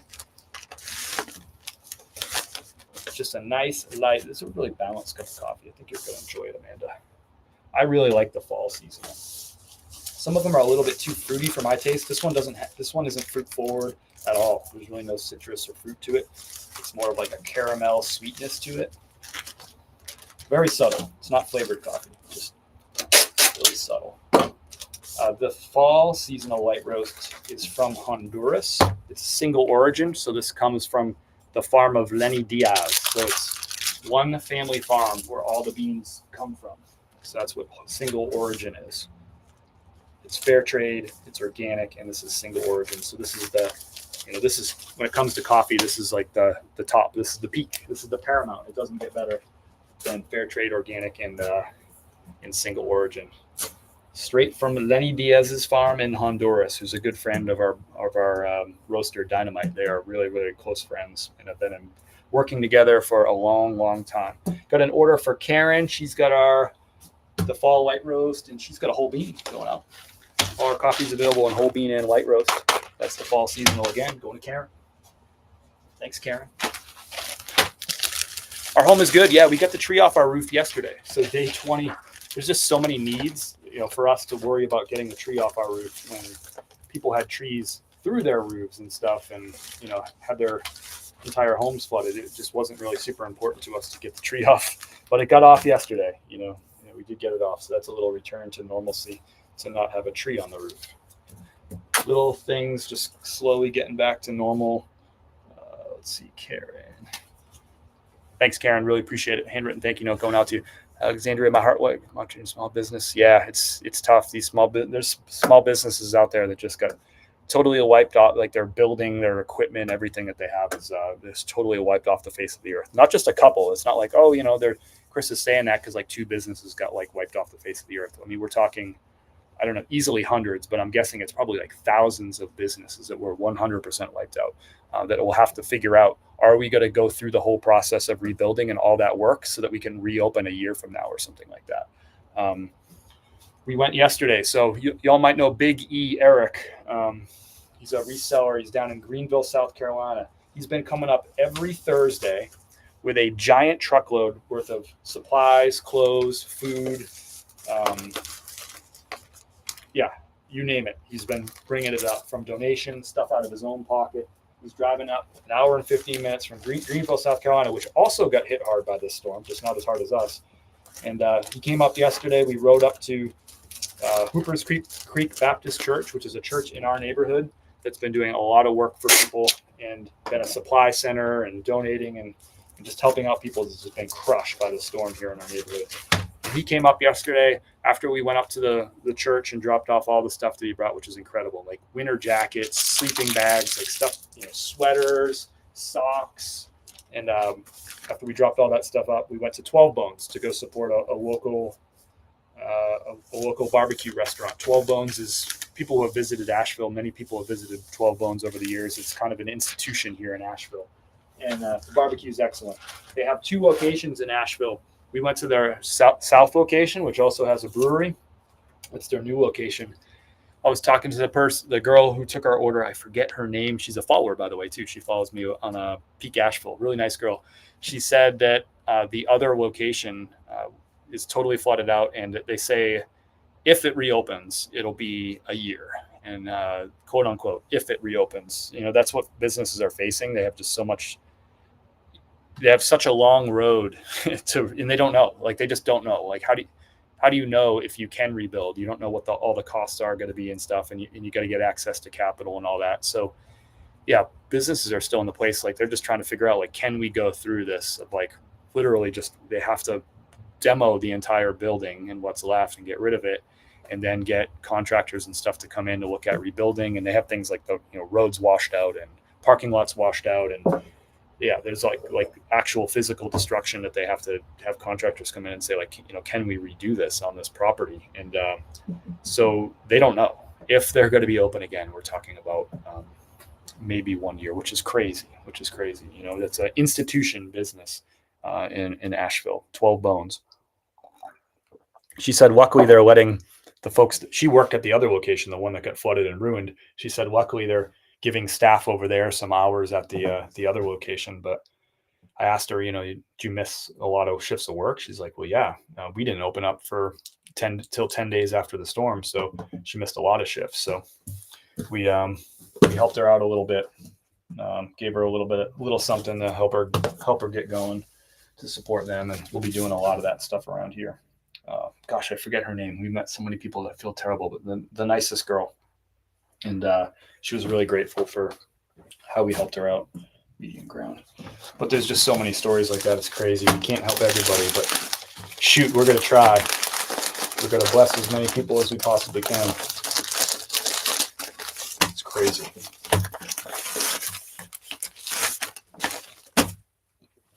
Let's go out to Ashley, who blessed us with a coffee order. Thanks for supporting our small little business here. This is going to Arkansas. We'll throw you in a Chris at Pete sticker in there too. Means a lot to Kim and I that y'all are supporting us through this. Our clothing business is way down for obvious reasons, but the coffee side of our business is way up, which is keeping us strong, keeping us afloat. And the stronger we are, the more we can contribute to supporting the community and our neighbors. I couldn't have helped out that worker at 12 Bones yesterday if our business was still down on the mat. I couldn't reach into the pocket and help out. So you better believe that we're committed to that mission. If you support us, we're going to continue to support people, and we got some stuff up our sleeves. We got some new things we're going to bring next week to help folks out. It is a real cool set. Would buying gift cards for restaurants, then donating them to locals be helpful? Yeah, I think it would be. I think that it would be kind of difficult to deploy because you'd have to know somebody who wanted the gift card, who likes that place. You have to buy the rest. Yeah, I think it would be easier just to donate cash, and get that to people to rebuild their homes and pay money with local contractors and buy materials from local people. I still think that's the best way. The gift card thing is a cool idea. I think, but if you asked, I think, getting money into the region, supporting small businesses and donating money to people who are rebuilding their homes that were totally flooded and ruined. I think that's still the best thing to do. And Alexandria, thank you so much for your coffee order. That means so much to me. I would rather contribute funds to a family in need directly instead of an organization that you don't know where. Yeah. I mean, Beth, Joy and her daughter, Maddie, with their home that was totally flooded and they have no flood insurance. Right now, their home is a shed, 4 walls, a ceiling, and a floor, like a subfloor. There's no flooring in there. There's no kitchen. There's no cabinets. There's no appliances. There's no toilet. There's no sinks, right? Like it is a the drywall is cut, like out, they have top drywall, but not bottom drywall. You can see through all the rooms and stuff, right? It is a shed, and they have no flood insurance. So the only money that she is got to have to rebuild her home is the money that's coming through those donation links, the PayPal, the Venmo. That's the only, and other, we're exploring other local sources for her to get donated money, but that's it. I mean, she bought floors with money that y'all donated. She's got to be buying kitchen cabinets and countertops with money that y'all donated. She's got to be buying refrigerators and ovens and those sorts of, and toilets and sinks and vanities and paint with the money that you have donated. She doesn't have money, and she's not getting any insurance. And so far, there's nothing from FEMA yet. We're hoping that she gets something from FEMA, but from what we've heard from other folks, from what they've got for FEMA, it is not rebuilding their home. It might buy them some furniture or something like that. So, which is another thing they have to buy. So I appreciate everybody contributing. I think we just got some orders come in while I'm rambling at chris@peak.com. So we'll check these out. Let's check it out. Thanks, y'all. Thanks for all my rambling. But Beth, I agree with you. There's nothing more powerful than that money coming in. We got an order going out for another order. Steph, this is your family too going out the door. So we got an order going out to Christopher in Benson, Arizona. We got 1 bag donated to our neighbors. That's awesome. I'm going to have to write that down and add it to my list here. I think that puts us up to 15 bags. So we got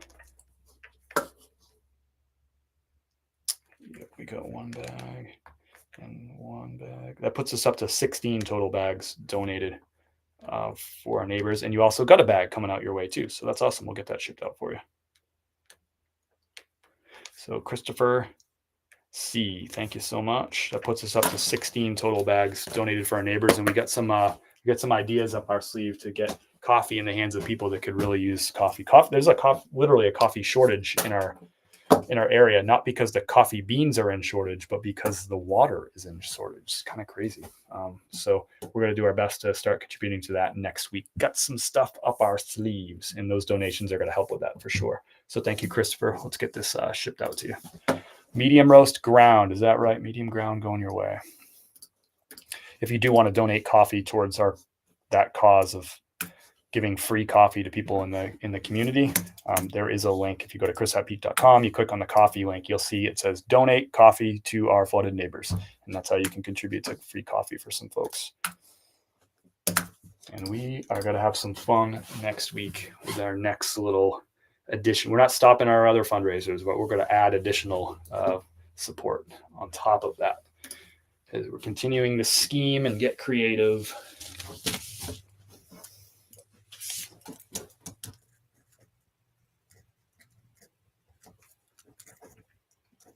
Get you your handwritten thank you card, Christopher.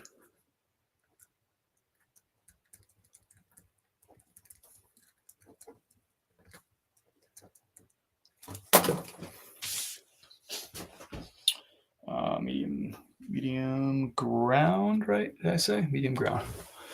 Medium ground.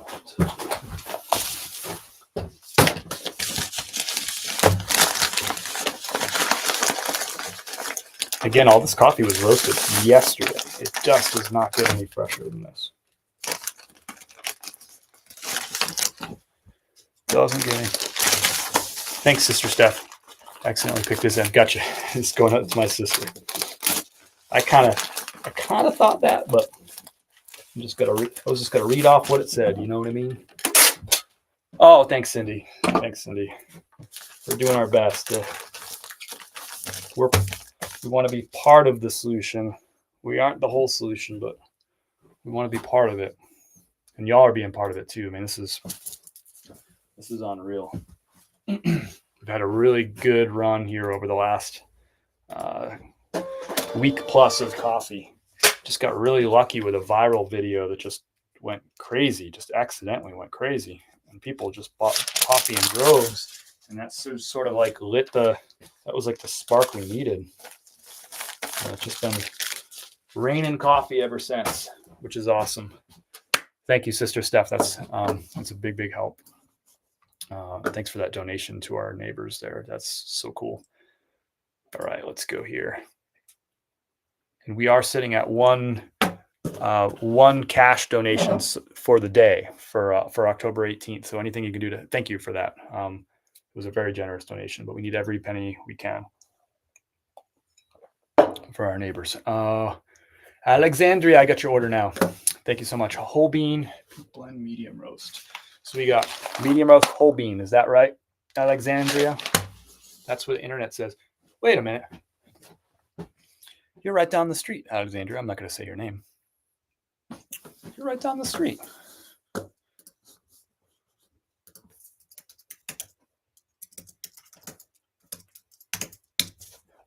You are right down the street. You know, let me just look up something real quick. You know, I got an idea.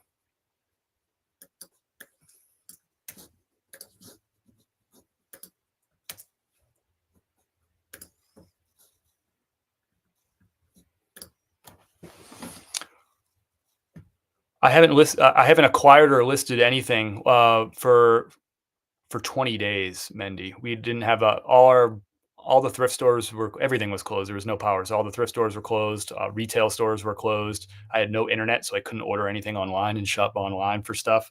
I just went to a thrift store for the first time 2 days ago, and I got a handful of items. So those items have been drafted, and I'm just going to push through those listings today. So today will be the first time that I've had anything listed, any new inventory coming in the door. And the only way that these businesses work. It did have like a pretty good like first week, but if I keep selling stuff and I'm not replacing it, then my sales, just kind of slide down. So stuff's going out the door, which means I have less stuff here to sell, which means sales slow. And then, it just kind of slides downhill. So because we couldn't shop and we didn't have any internet and we didn't have any electricity, so I couldn't physically take photos of items and upload those photos to the internet and all that stuff. So it meant that that business just had to basically, could ship stuff, but the acquiring new inventory was on hold, which, if you're not listing on a daily basis or close to daily basis, you just watch your sales just go down. And we've seen that happen. Thank you, Sister Steffi. I think it's the best coffee too. That's why we partnered with Dynamite. It's been our favorite coffee for years and years and years. Dynamite coffee has been our favorite. So that's why we partnered with them. I can't believe they said yes. It's just so good. And it's been a great partnership. I'm right here. I need any hands on. Thank you, Alexandria. I'm meeting so many new, generous people, and sometimes it's hard to keep track of it all. I tell you what. Are you gonna be around? I can just drop this off with you. And Alexandria, when you order coffee in the future, you can order the local pickup if you want. It's on the very bottom of the page. I put it on the bottom of the website so that people in Georgia don't order coffee through the local pickup and don't pay for shipping because they want, I just don't want people to accidentally click it. But if you go to the very bottom of the page, in the future, you can hit the local pickup button. It won't charge you for shipping, and I can just drop it off at your house or your front door or whatever. And you can text me or whatever, that sort of thing. So, but yeah, you're right. I mean, you're right down the street. I'm going to be down in the neighborhood when I get done with this live here. So if you want, I can just I can slide by and drop that off. Up to you. Or I can ship it. If I ship it, then they're going to come pick it up. They're going to bring it back to the post office, and then they're going to bring it out to you tomorrow. Awesome. Yep, I can do that. Yeah, if you want to come on up, it's up to you. I can drop it by, or you can come on up. I'm here now, and I'll be here for the next. Probably half hour anyway. And if it's after that, I'm happy to swing by if you want to. Just let me know. But it's here. It's here for you. I'm happy to drop off. That's really cool. It's so good. We've met so many just wonderful people. We had somebody pick up 2 bags of coffee. Someone from Mills River that used to live in Fletcher, and Caitlin. And we just had a great conversation, exchanged some war stories from the past couple of weeks, and it was fun. It's fun to get that local support too, just as much as it's fun to get folks from Benson, Arizona, and Lewiston, Maine. Rachel in Lewiston, Maine. It's fun. Greenville, Wisconsin. It's fun to get that, but it's extra fun. It's extra fun to talk to some folks locally. But yeah, if you want to swing up here, I suppose I would need to give you the address for that, wouldn't I? Let me see if I can do that right now. Let's get that done. I think I can handle that. Alexandria, if you send me a message right now on Facebook, I can reply to it with my address. I think that gotcha. I see you.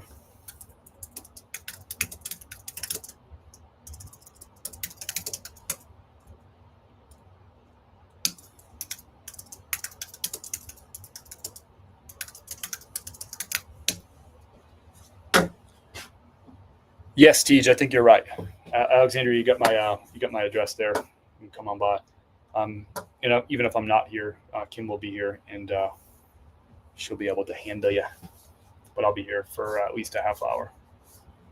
Really cool, Alexandria. That's awesome. Thank you. Let's ship a bag. Let's ship a bag to Lewiston, Maine. I got a friend in Lewiston, Maine. Medium roast ground. Thank you, Rachel.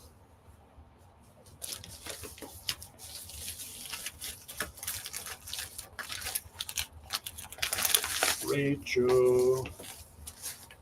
Got medium roast. That's what I'm drinking. My hot medium roast coffee is now cold coffee, but it's still delicious.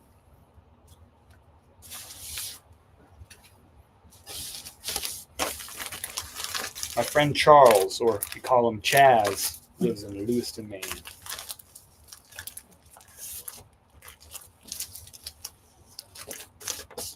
I grew up in New Hampshire. Some of you might know that. I lived for 31 years in New Hampshire.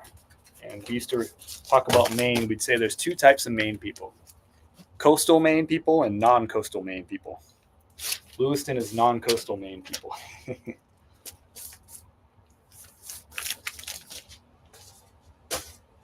Everyone thinks all New Englanders are like the same culture. That is not true.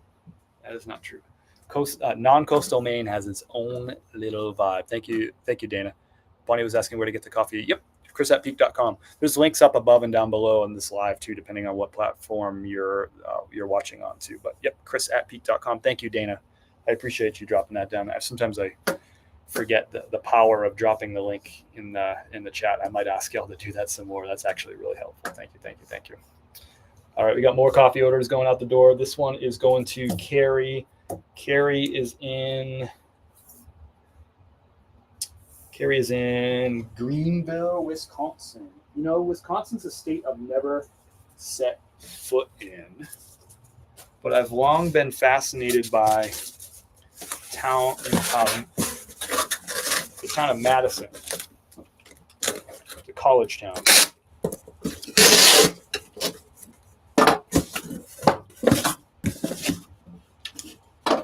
All right, so we got a Peak Taster pack going out the door, all ground. Ground, and ground.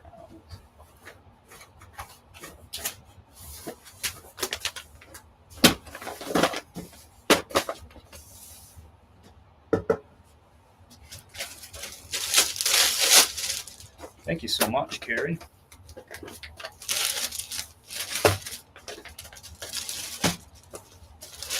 I just got another order that walked in the door. So if you order right now, you get to skip the line, get a big dose of gratitude, and get you shipped right out the door.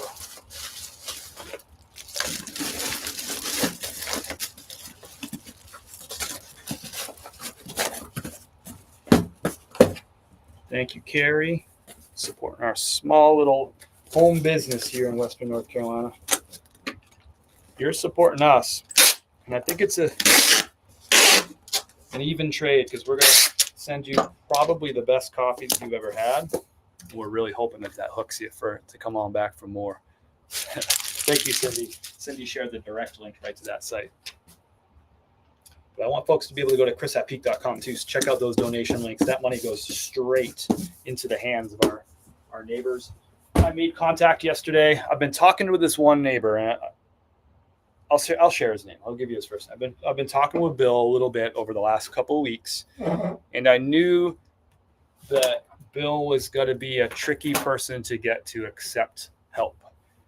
So I've been kind of timing it with him before I offered him some support. I was like, I want to time this right so that he doesn't, shut me down and refuse help. So I think we were spending some time sitting in Mike's front yard. Bill, Mike, and I were sitting in some camp chairs with a little heater, propane heater going. It was cold last night.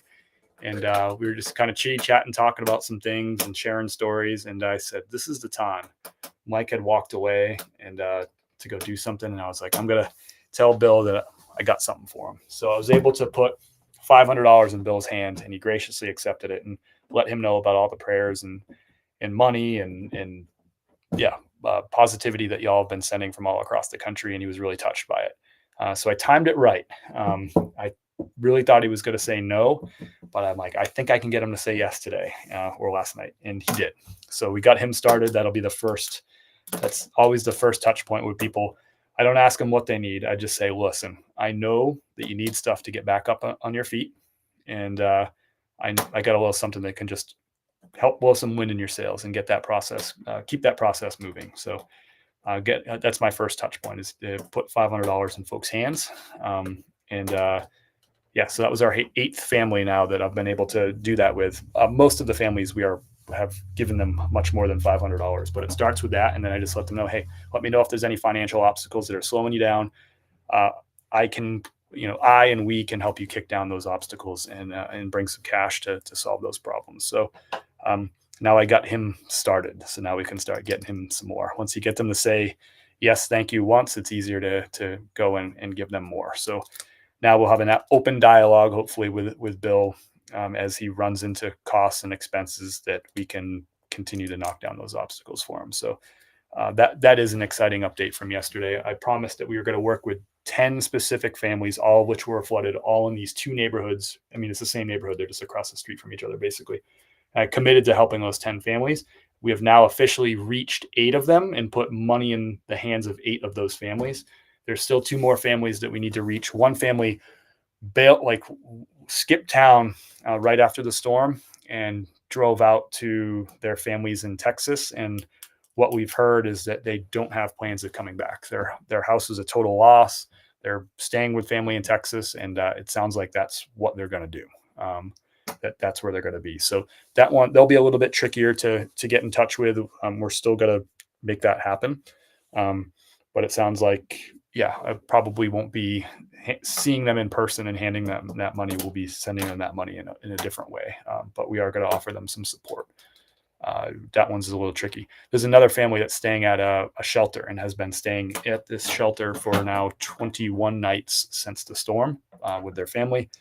And their house is a total loss, and they don't have flood insurance. So that house is going to have to be, that's not going to be demo work. That's going to be like, get the house out of here work. It's going to be gone. It's off. It's got to go. They thought maybe that they could rebuild it, but that's not going to work. So I personally haven't been in touch with that family yet. We're working with a group of neighbors that are supporting people. They have been in touch. So I'm just waiting for the right time to spend some time with them and kind of let them know about what y'all have been doing for support, and then get some of that support in their hands. But you have my commitment that we're going to reach those folks as soon as we can. But it was a big step getting in touch with Bill and timing that right and getting him to accept some help. And now we can help him some more moving forward. So and if you want to contribute to that cause, chris@peak.com, that money that you're donating, I just go down and I hand it. I hand it to these folks and continue to hand it to them as they have specific needs, and try to meet as many of those needs as we possibly can. We can't meet them all, but we've been doing a pretty good job so far. But things are getting expensive as we move. So as we move forward, so every little bit counts. There's no administration fees that are coming out of that. There's no CEO that's getting rich from this fundraising efforts. It is going right into these people's pockets and helping them out. So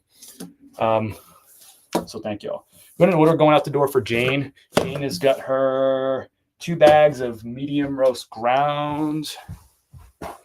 Thank you, Jane, for supporting our small business. We can keep small businesses in Western North Carolina in business, keep them thriving, keep them moving forward, let them rebuild. Those people can help other people and employ people and put their cash out into the community, spend money on goods and services around here.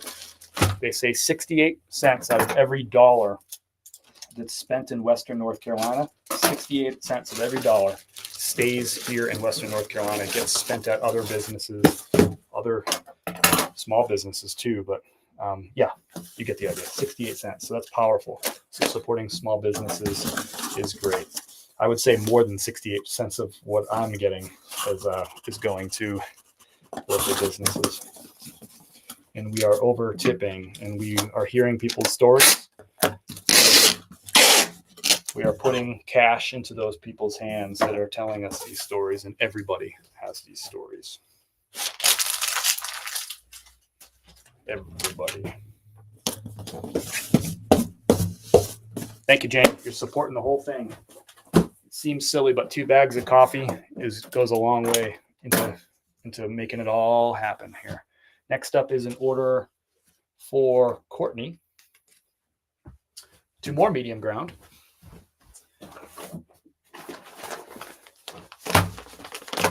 The other thing that this is doing is our coffee roaster is Dynamite Roasting in Black Mountain, North Carolina. Is a small business, 15 employees. They were impacted really hard by the storm.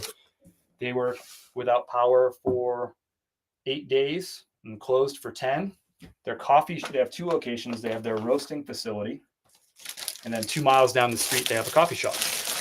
The roasting facility didn't get any damage from the storm, luckily, but the coffee shop got some flooding. So they're kind of like partially opened at the coffee shop.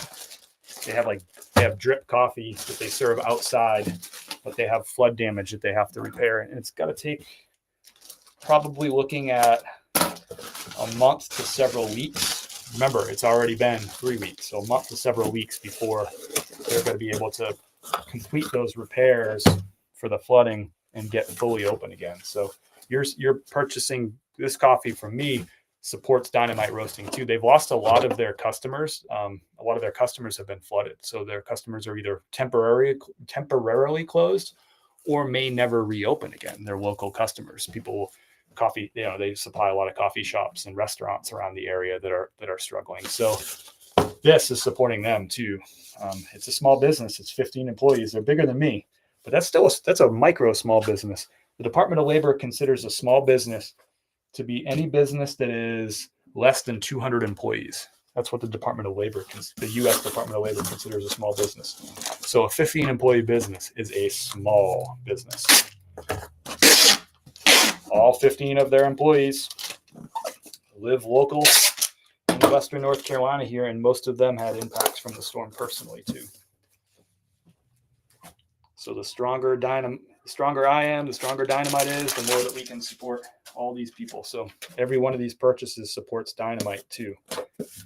I told them, I said, I know that you lost some business. They were telling me about some of the accounts that, they temporarily lost or maybe permanently lost. And I said, listen, we're gonna step up our game over here, and we're gonna order as much coffee as hopefully 2 or 3 of these businesses, so that can help you out and all that. So you're helping Dynamite out too, and they're just great people. They're just great members of our community. So thank you. We got some updates coming in. Hold on, I got some orders. Thank you, Amanda, for your order. Thank you, Cindy, hot off the press with your order. Thank you so much. Karen, thank you for your order. And Alexandria, if you're coming over, I got my eye out the window for you. If you're coming on up, you don't have to let me know or whatever. You can just come on up. I'll see you. You'll be on camera too. Not this camera, but you get what I mean. I'll see you coming.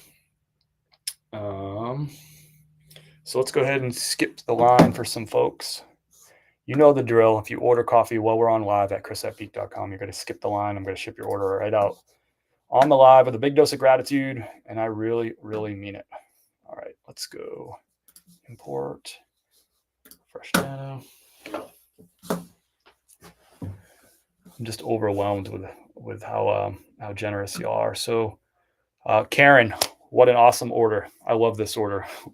We got 2 bags of fall seasonal light roast ground going out to Karen, but she also donated 2 bags to our neighbors too. So Karen purchased 4 bags. Karen, I'm going to ship 2 of those to you. And at your request now, I'm going to add the 2 more bags of coffee for our neighbors. That's going to put us up to 18 total bags donated for our neighbors, for our community. And again, I got some stuff up my sleeve I'm not ready to announce yet, but with those bags are going to help contribute to some of the things that we're going to do here locally in the community to support some people. So thank you, Karen. Thank you for your nice note on that order too. That means a lot to me.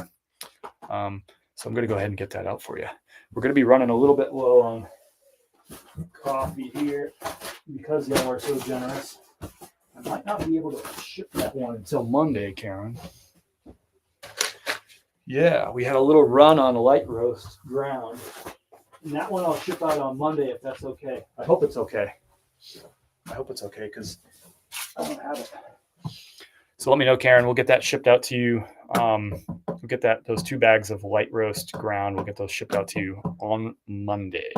Cindy, thank you.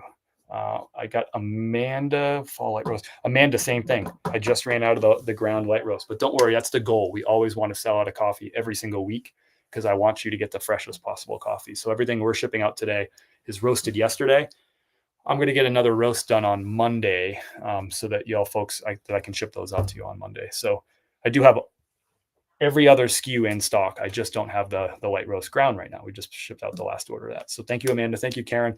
Thank you for understanding. You're going to get the freshest possible coffee shipped out to you on Monday.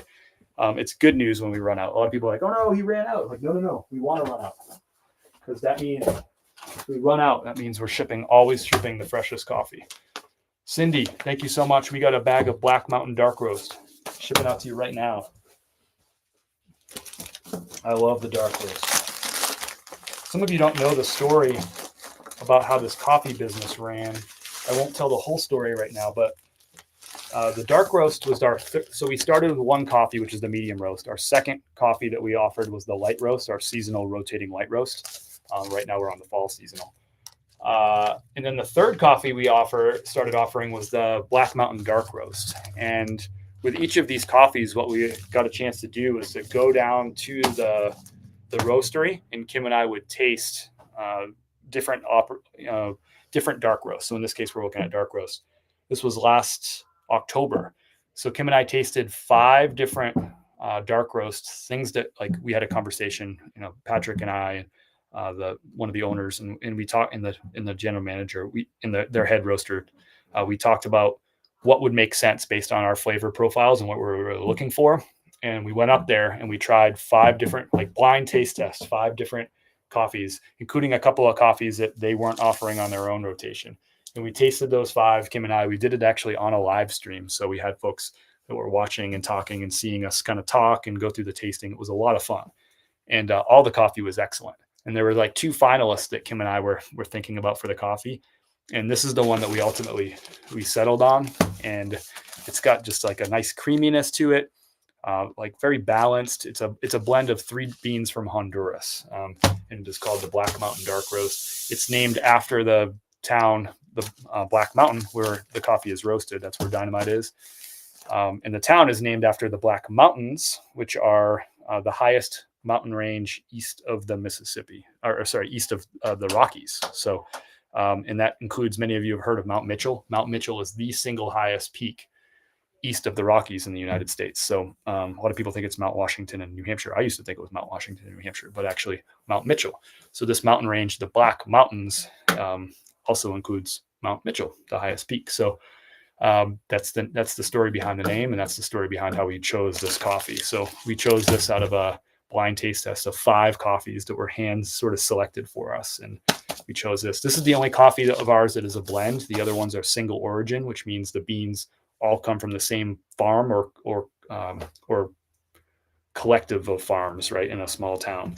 So this one's a blend, though. Dark roasts do better with blends, just because otherwise it just tastes like really roasty. You need to have like different beans going in there to give you some like I guess flavor, like some interesting flavors to it. Otherwise it just kind of has like one note. So this is our only blend. The other ones are single origin. Anyway, that's the story behind the dark roast, Amanda. It's probably more information than you wanted, but you're supporting a region in a town. I mean, Black Mountain got hit pretty hard by this storm too. So like a lot of towns around here did, but so thank you, Cindy. Sorry, Cindy, with the order here. It's great. This coffee is great for if you make espresso at home. Awesome, because you're got a lot of espressos. If you don't use like a blend of really good fresh beans, you can get some espressos that are just like dark, bitter, and it has like just like no kind of flavor profile, like nothing dynamic about it at all. But this blend of 3 beans from Honduras is going to be just make an outstanding espresso. It's also really good for iced coffee, or if you do cold brew at home for the same reason. It's not just going to taste like dark chocolate bitter. It's going to have some creaminess. It's going to have just a little bit of hint of fruit that you might detect. Some people detect it, some people don't. It's just really fun. You'll definitely catch that fruit if you do it with the espresso. It's just got to be a super lively cup. So it's also good in a drip coffee as well, or we do it in the French press. So thanks, Cindy, for all of your support. Get you a handwritten thank you card. You skipped the line. Thanks, Cindy. Big dose of gratitude towards heading your way. Get you a Chris at Peak sticker in there too. Awesome stuff. Black Mountain is just an amazing. Kim and I really love the town of Black Mountain. It's a really great community. Really nice little like downtown with some great restaurants and great coffee. Some great hiking right outside of town. We really like it up there. It has become a very expensive place to live in the last few years. It used to be fairly affordable as it compared to Asheville, but it's kind of blown up. A lot of people decided they like it for the same reasons that Kim and I like it, and it has become an expensive place to live. We love it here in Fletcher, but I have to be honest with you. If the right opportunity popped up, I would love to be in Black Mountain. I just love that town. Kim and I like to walk to things and stuff too. That's the one thing that Fletcher really doesn't have is there's not like a little walkable downtown. We have to drive everywhere. I would love to be able to get back into like a little small downtown that we can walk around in. That's why we like Black Mountain so much, in addition to great coffee and great restaurants. Thank you, Cindy. I appreciate it. Football. Glad you will keep it me. Thank you, Footballogy. That means a lot. Everybody who's like kind of following along this journey and rooting us on, that means so much. That means, it really helps. Liking those videos, commenting on those videos, sharing those videos, watching them all the way through, watching them a couple of times. All that stuff helps the algorithm. That helps the videos blow up and go out there, and it helps those videos reach people that really want to help. Just some mountain folk here out in Western North Carolina. So, and your prayers mean a lot. Your positive, all your positive energy, that means a lot. We try to share as much of that. When we go down to that neighborhood, we bring all kinds of positive energy. We bring some cash down to them too, but we're doing as much as we can of like just bringing that positivity down there. Really, really important to us to do that because they're just dealing with tough stuff every day. Will you be around 5? Thank you, Alexandria. I just got back to you. All right. I want to see. I think we just got some donations. Maybe. No, maybe not. All right. We got a couple more orders to ship out. We got a bag of dark roast whole bean going out to Margaret. Thank you, Margaret. All our coffee is available in whole bean or ground. We also have a French press grind, which is a coarse grind if you're interested in that too. Kim and I like to grind our own. If you have questions about coffee or coffee makers or like any of that stuff too, I'm happy to answer those questions. How to prepare, how to brew good coffee. I will start doing some more content on that.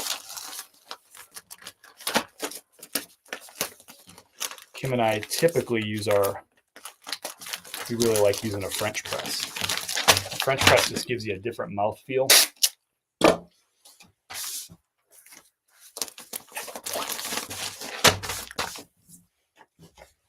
It allows you to get like the oils from the coffee beans don't really get strained out. So you get like that just mouthfeel like that.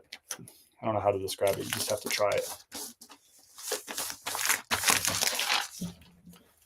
Kind of makes like for like a thicker cup. Thank you, Margaret. Appreciate that order. We got 3 bags. This is going out to my friend Stellar Brett. Thank you so much. Longtime coffee customer. Supports us every couple of weeks with an order, and that means a lot to me. That's really what we're looking for from all of y'all too. My secret is my sinister secret is that I'm trying to send you. Not trying to. I'm sending you the best coffee that I know of.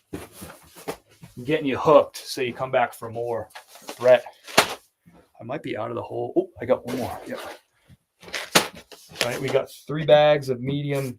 Oh, ground. You want the ground, Brett. I swear I know what I'm doing.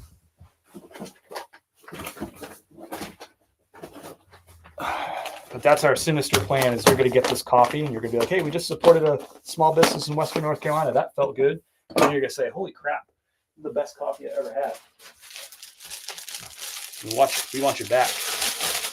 If you are ordering coffee, I always recommend so that people can be cost effective with the shipping, because shipping is a thing. Coffee isn't light. To be cost effective with shipping, order what you would drink within a month. So Kim and I, if we were ordering coffee from a business like ours, to save on shipping, we do 5 bags a month. So we would order 5 bags because it's got to be super, super fresh anytime within 30 days because this coffee was roasted yesterday.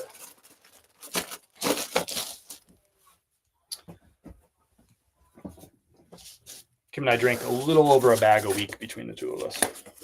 So 5 a month. So that's what we would order.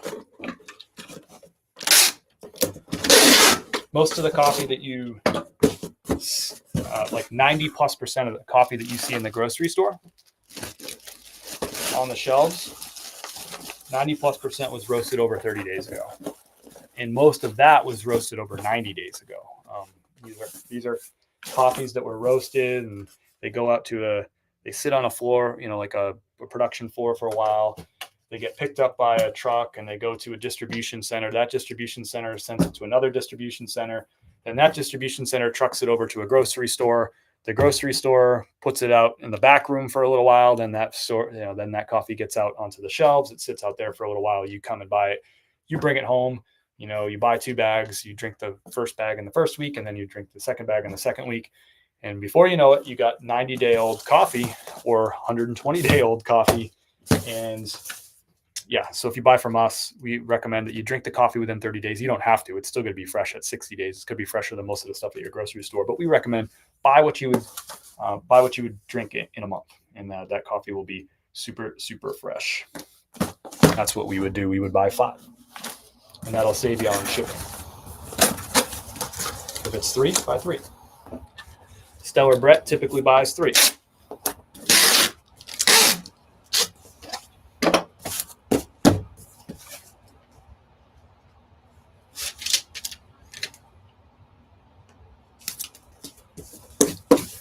Thank you, Brett. Really appreciate that. Long-time coffee customer. Big-time supporter of Sept. Kim and I, we really appreciate it. Got a new offer on a pair of corduroys. We'll accept that offer. Brand new Levi's corduroys. These are worth more money than a lot of people think.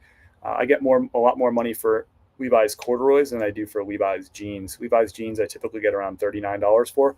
I have these corduroys listed for $49. They're brand new with tags. Got an offer for $44. We're going to go ahead and accept that.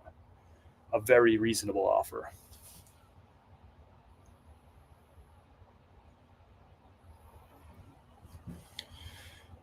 So we got both businesses ticking. It's Peak Coffee and Outfitters. So we got coffee clicking and we got some clothes going out the door too. And I think we just got another coffee order. Did we? Remember, you can get your order in right now at chris@peak.com. I'll ship it out live if I have it in stock. Let's see. There's one. I'm out of light roast ground right now, but that's okay. I'll get more on Monday. I'll ship it out to you Monday. It'll be the freshest coffee you ever had. Wow, Sandra. What in the world? Hey, Paul. Afternoon, Carolyn. Getting ready for a garage sale tomorrow. Nice. Like you're hosting a garage sale? That's cool. Like a nice fall garage sale. Sandra, thank you so much. Sandra ordered 5 bags to be donated to our neighbors. How about that? That's just awesome. Sandra from all the way out from Columbia Falls, Montana. Right on. We've spent some time in Montana. I've been to, I don't think Kim's been to Montana. Has she? No, I don't think Kim's been to Montana. I've been to Big Sky, Montana. I skied at Big Sky, and I also skied at the that fancy private place because I have a friend of a friend that works there. What's it called? The Yellowstone Club. Like super, super richy. Like Tom Brady has a home in there and stuff. Really cool place to ski. I'm not bougie like that. We just got a friend of a friend that connected us there. That was a great day of skiing. I really enjoyed my visit to my one visit to Montana, Big Sky. Skied a couple days at Big Sky and one day at Yellowstone Club. Really fun. Not a lot of people know about Yellowstone Club. So 5 bags, Sandra, going to our neighbors, and I got something up my sleeve that I think y'all are going to really like. You'll see some new content coming out here next week that I don't like to I don't like to do words before action. I like to do action before words. So that's why I'm being cryptic about it, because I want to make sure I can execute before I promise. But those bags that you're donating are going straight to our neighbors that you're purchasing through our website. You just click on the link, click on the coffee link, or go to chrisatpeak.com, go to the coffee link just like Sandra did, and click on the link that says donate coffee to our flooded neighbors. Click on that, and we're going to make sure that we get delicious, super fresh coffee in the hands of people who are having a tough time. And man, a good cup of coffee, a great cup of coffee goes a long way. But we also got another thing up our sleeves that we're going to use that coffee for. That again will be donated free stuff to people in the community and who are supporting the community. We're going to get some coffee out there to people that freaking deserve it. So that puts us up with Sandra's 5 bags donated, which is awesome. And you don't get charged for shipping on those bags. That's the other thing. That's why it's a separate link, so you don't get charged for shipping, because there's no shipping on it. So with that puts us up to 14, 15, 16, 17, 18. That puts us up to 23 bags that y'all have purchased to go out to the community. And that's great, because that gives me, it's like ammo for me to go out and help. So that's awesome. I'm really excited and really grateful. Thank you, Sandra. No hints. I will. Cindy, you've been following me out long enough to know that I don't like to. It's not like I like to be secret. I just like to. I'm an act before do is kind of my thing. I got a couple more orders I think going out that I didn't print out shipping labels for. I do. We got an order for Susan. I'll tell you, I'm not being cryptic. Love the ability to donate coffee to Sandy. Thank you. That was you, right? That was you. Sandra, the proper name. Okay. Thank you, Sandy. I appreciate that so much. In Columbus Falls, Montana. I've never been to Columbus Falls. Should I go visit? I liked my little bit of time that I spent in Montana. We used to live in Denver, Colorado, so we spent a lot of time out in some of those western mountain states. But Susan has got an order: Black Mountain Dark Roast, 3 bags ground. And so check this out: 3 bags, Black Mountain Dark Roast ground. Check this out. Thrifting is my cardio haul bag. I haven't shown you these in a little while. This might be the first time you're seeing these. So this is a big 13-gallon cotton shopping bag, like nice, lightweight, durable shopping bag. Thrifting is my cardio. You got the Chris at Peak logo on there.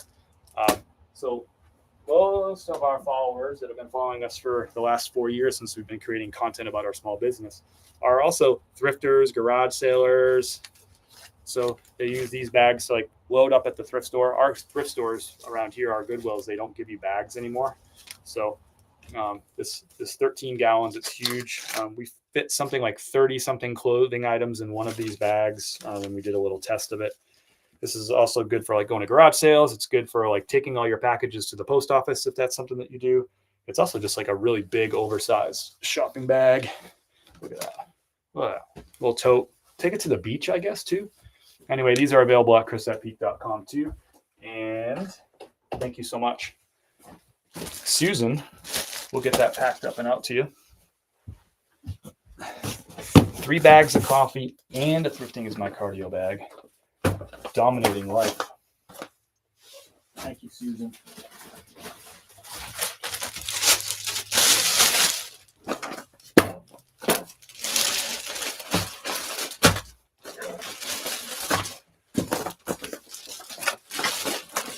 Susan's in Abilene, Texas.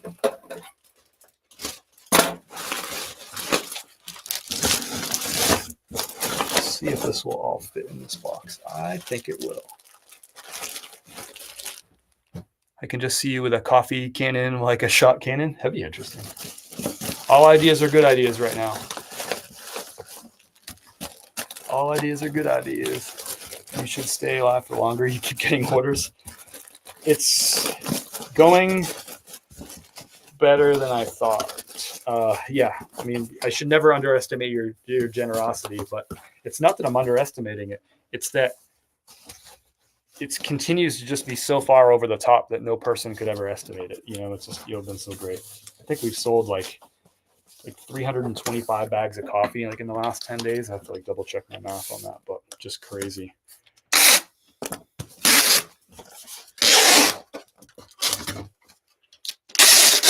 And as always, I've been running this business for 6 years, the clothing business for, is it 6 years? Yeah, 6 years, and the coffee business now for 1.5 years. Every single customer always has gotten and always will get a handwritten thank you note because they support us. They pay our rent. Yeah, this is a full-time pursuit for me. So it does all the things for us.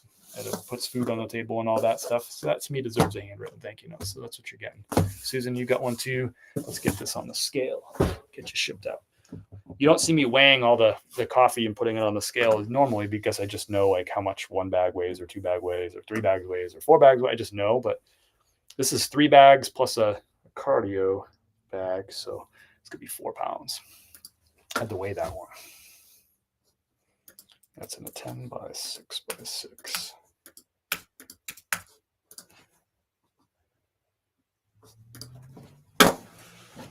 You should say in a shirt, LOL. I can see you with a Canon. Like a, gotcha, a shirt cannon. Yeah, that makes a little more sense. That'd be fun. Although I don't know, like the bags of coffee they're 12 ounces. Some of them are more like 13, 14. I don't know if you'd want to, I don't think it would be a good idea to shoot like a 13-ounce bag of coffee beans out in the sky. It'd be a good way to maybe get some lawsuits, which we cannot afford.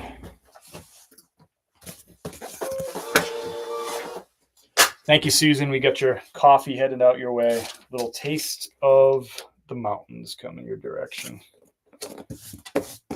Western North Carolina appreciates all this money coming in. I don't know if you see this.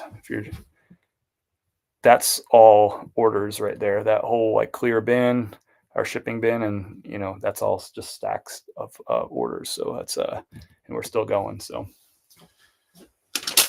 means a lot to me. I'm overwhelmed with how awesome y'all are to us. I don't know what we did to deserve y'all. Especially Sandra, that donation to 5 bags donated to the neighborhood. I just can't go to that's amazing. Whoa. Bonnie. Guys, are you ready for this? Wow. Bonnie, thank you. Bonnie from Oregon, thank you for your kind note too. I appreciate that. Bonnie from Hermiston, Oregon, 10 bags donated to our flooded neighbors and to our community. So 10 bags of coffee. You don't understand how much that means to me. People to give the gift of coffee is just love, and especially just delicious coffee like this. I'm biased, but it's good. Just little things like that go a long way for people right now when they're just going through so much. Just get a good cup of coffee or a bag of coffee. So you have my commitment, Bonnie, that we're going to get that coffee in a few different ways out to people who could put a smile on their face, and those smiles are really valuable right now. Knowing that people from across the country that are supporting them, like Sandy from Columbia Falls, Montana, like Bonnie from Hermiston, Oregon, like Karen from Villa Park, Illinois, who are donating who are donating bags of coffee from all across the country is just these people. They're going to be so overwhelmed with that. Like M from Riva, Maryland, too, that's donated. So that's another 10 bags. I got to add that to our ledger here. So thank you, Bonnie. That's wild. Bonnie M. Put that on the board. That's 10 more bags. That puts us up to, what did I say? We're at 23. That puts us up to 33 bags. So now y'all are putting me to work. Now the hard thing is I got to go. I had a feeling this was going to happen. That's why I'm like, I got to find another way to get some coffee out to people that need coffee. And I got this idea that I'm going to execute next week, and I'm going to tell you all about it. I had a feeling that because I'm trying not to underestimate y'all's generosity. I had a feeling that something like this was going to happen where you're going to be over the top. And so I'm like, I'm going to need to have another means to get this coffee out to people. And I got the idea. It's in motion, and I'm going to execute it over the next couple of days and share with you about it. So now the challenge is going to be, how do I get these 32 bags? I gave out 1 bag to Mike and Alicia. I also told Alicia, listen, so this all started because Alicia was trying, Mike and Alicia, their home was totally flooded. It's totally gutted right now, and they have no flood insurance. Alicia's a first grade teacher. Mike's an engineer at a local company, and they have 2 kids. and they're homeless right now. They can't live in their home. They're staying with family in a basement, and will be for the foreseeable future. And Alicia, I've been giving her free coffee through this whole thing. As soon as we met, it's like coffee, coffee, coffee. That's what I can do. We've also been providing donations from y'all, and cash donations to help them out too. But it's coffee and cash is what we've been given to Alicia. But she said, listen, no more free coffee. I'm going to pay you for coffee. This is your small business. You've done enough for us. I'm going to pay you for the coffee. We love the coffee, and we're going to pay. And I was like, it's not going to happen. I'm not going to take money from you, Alicia. So I was like, all right. She's a prideful person, and she's just a good human. She knows what it means to have a small business out of the home. So I was like, how am I going to solve this? I'm like, you know what? I'm going to ask y'all to donate coffee. So that way she can't say no to y'all. She might be able to say no to me, but she can't say no to y'all if y'all are donating coffee. And I was like, well, this is great because if I get enough bags, that I get her like settled up for a while. Cause I told her, I'm like, for the foreseeable future, for at least months down the road, you are getting free coffee from me, period. And, so this allows me to take care of that, but also we can help other people with this too that would love a great bag of coffee and a cup of coffee. So, oh no way, your wife's Clancy. That's funny. Small world, right? I've never heard of the town of Hermiston, Oregon, but your wife's from there too. Really cool, hometown. So yeah, that's it's really really cool. It's really really special to be a part of this. I feel like I get to be a conduit of love to people. You are sending all this love to me. I absorb it for a short period of time. I take it and I bring it down there. So those bags of coffee, in addition to your cash donations, which are really, really like necessary and really, really awesome, and really grateful for, those bags of coffee are going to put a lot of smiles on a lot of faces. So, yeah. So thank you, Bonnie. That was great. Sandy, awesome. Karen, thank you. This is so good. Go to the neighbors yelling, you get coffee and you get coffee. Yeah. I'm not really that kind of like run around, yell kind of guy. I think you know that, Teach. But yes, I will do something that will be really cool. What is the best way to offer you merchandise? Mendy, tell me a little bit more about what you mean. We're asking for folks to support our little neighborhood here in two ways. You can go to chrisatpeak.com and you'll find the top three links are all donation links. There's a Venmo, there's a PayPal, and there's a GoFundMe. All three of those links put cash directly into our neighbors' hands so that they can continue with their rebuild. So that's one way. The other way is you can follow that same link, chrisatpeak.com, go to my coffee website, and there's a link on the coffee website that you can donate coffee to our neighbors. So you can do that, or you can support our small business. Because if we're strong and our small business is strong, we can go out and continue to help our neighbors and devote time and energy towards creating video content through doing these lives. It allows me to devote time and energy and money towards the fundraising. It also allows Kim and I to go out to restaurants in our area that have been in stores and that have been hit really hard by this, and allows us to go and funnel money into their pockets, which then it goes into their employees' pockets, and those employees go and shop and eat and buy food and gas, and it makes it's going to get this economy back up off the mats. So those are the three ways. Support our business like people always have. Buy our coffee. It's delicious. You're going to get it. You're going to love it. You're going to buy more. And then consider those donation links. Either donate the coffee directly or donate cash, which is really the coffee is great. The most important way the best way to help our neighbors right now is cash. That's what they need. They need to buy kitchen cabinets. They need to buy drywall. They need to buy floors. They need to buy all their furniture. They need to buy paint. They need to buy HVAC systems so they can get heat back, and AC, but right now heat because it's in the 30s. Helping homeless people rebuild their homes, which are currently in sheds. There's nothing more important than that. The coffee is going to put a smile on their face, and that's super, super valuable. But they need money to rebuild. No flood insurance. There's 10 families that we've committed to helping. We are currently actively working to support 8 of those families through your cash donations, through physical labor, helping them out with things, through advice, through spending time with them and sharing, and connecting them with other people that can help and all that. So we're working with 8 of those families. We're committed to getting in contact with the last 2 families, which have been tough to get a hold of, and get them on board with whatever support that we can provide. We can't fix them and their thing, but we can blow some wind in their sails. And that we've seen the power of that, blowing the wind in folks' sails, like when they know they need everything, and then they're like, boom, they got $1,000 in their hand. They're like, okay, I can't buy everything with $1,000, but I can start buying some of the things. When Joy got floors that we delivered to her home, and got the floors in, and they're not installed yet, but the physical materials, the flooring is there. With $2,450 that you donated, purchase those floors. I mean, that's huge. That helps. It doesn't fix the whole house, but by checking one thing off the list, it gives Joy some momentum so that she can work on the next thing and the next thing. If you get stuck at floors and you never get past that, it's, how do you get the momentum for kitchen cabinets and countertops? How do you get the how do you have the energy for appliances and toilets and bathtubs?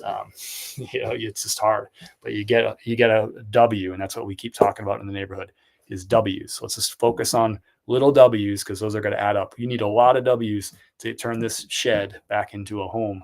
And this is a W. The floors are a W. Getting the down payment for the company to go to Bob and Margie's house and to do the mold remediation and to get all the wet stuff out from their subfloor and the insulation and rip out the wrecked HVAC, to do all that stuff. To give them $4,650 for the down payment for the $18,000 service from a company is huge, because they can't do anything else until that happens, right? There's no replacing floors. There's no getting a new HVAC system in so they can get heat again.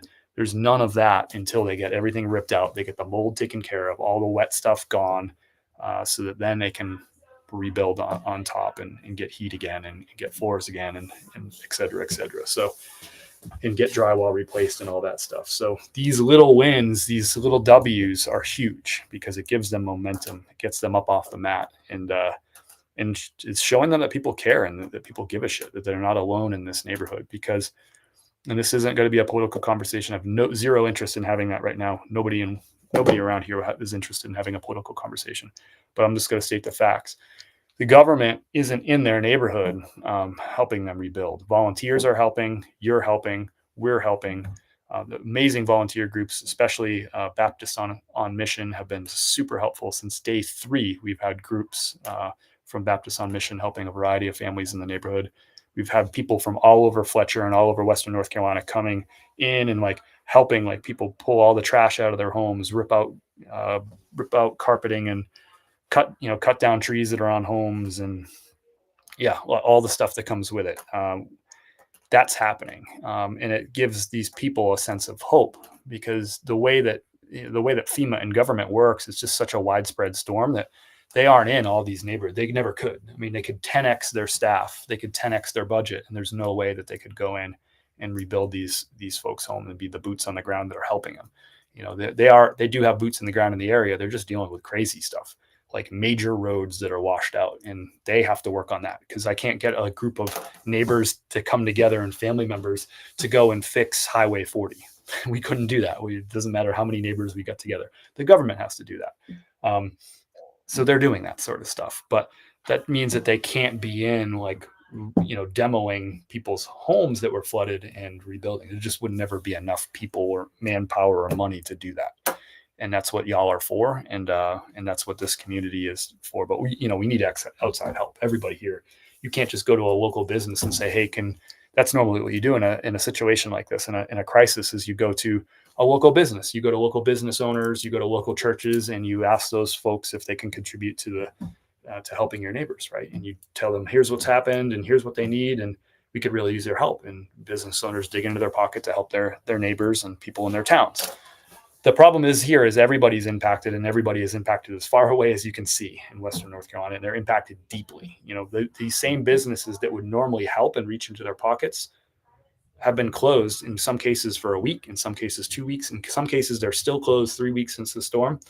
And some of these businesses will either never reopen, or they're like, hey, we have to rebuild the whole place. So the soonest we could ever reopen would be like a year from now, right?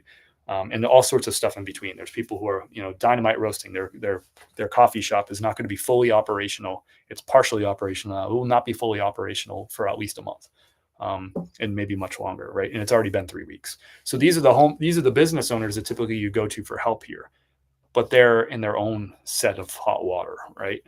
So and they have their own employees that now need help that are not working and stuff. So that's why we're reaching out to you in this case, because there's just nobody here that can support financially.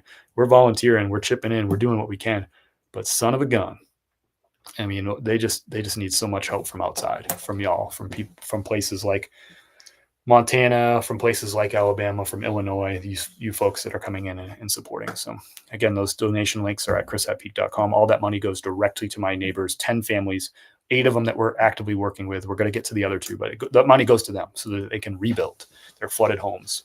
4 of the families don't have any flood insurance. The other folks who do have flood insurance, it doesn't cover everything. And some of those people most of those people have not seen a penny from insurance. I'm trying to think if I can think of a single example. There might be one family, Keith and David, who might have seen some money. But remember that not only are their homes flooded, think about it. If their homes are flooded, that means all their cars were flooded too. So these are families where their house was flooded and both cars, if it's like husband and wife, right? Or, spouse, there's both cars and home. So they're waiting for checks for cars so they can go buy cars, and they're waiting for checks for homes so they can get contractors in to start doing all the work. So I haven't heard confirmation from any of these 10 families that they've gotten the checks yet from insurance. Some of them are further along than others, where they've said like they're covered, they've had people come out, they've assessed the damage. In some cases they've even been told how much they're going to get, but I have not yet talked to anybody who's actually got checks yet, and their houses are sitting there like wet mops 3 weeks after a storm.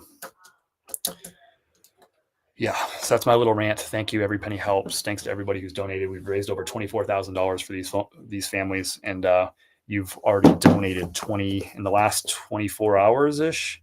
You've already donated 33 bags of coffee, which we're gonna spread some love and put some smiles on people's faces too. So, and that supports our small little business here and supports Dynamite, another small business, the folks that roast our coffee. So all that stuff helps. I do have one more order to ship out. Again, you can get an order right now at chris@peak.com. I'll ship it out live. You'll skip the line.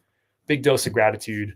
And I'm happy to answer any questions that you got going on about like Asheville region or what's going on here. It's really hard to explain what this is like. I'm 43 years old. I've never seen anything like this. There's conversations that I'm having that I've just never had before in my life that I'm just not prepared for, but I will share with you as much as I possibly can. I don't know everything about the region, but I'm happy to answer what I know. I'm also happy to hear what's going on in your all's lives. It is fun. It is great to hear about stuff that's going on in your lives, your businesses, what you got planned for the weekend. I want to hear about that stuff. That stuff's actually really exciting. You might think I don't want to hear about that stuff because we're in a different kind of world here. We're in recovery mode, and we'll be for as far out as the eye can see, months, years in some cases. But we won't be in normal life for quite some time. But that doesn't mean I don't want to hear about normal life. I want to hear about your business. I love to talk shop. I love to hear about what you are doing.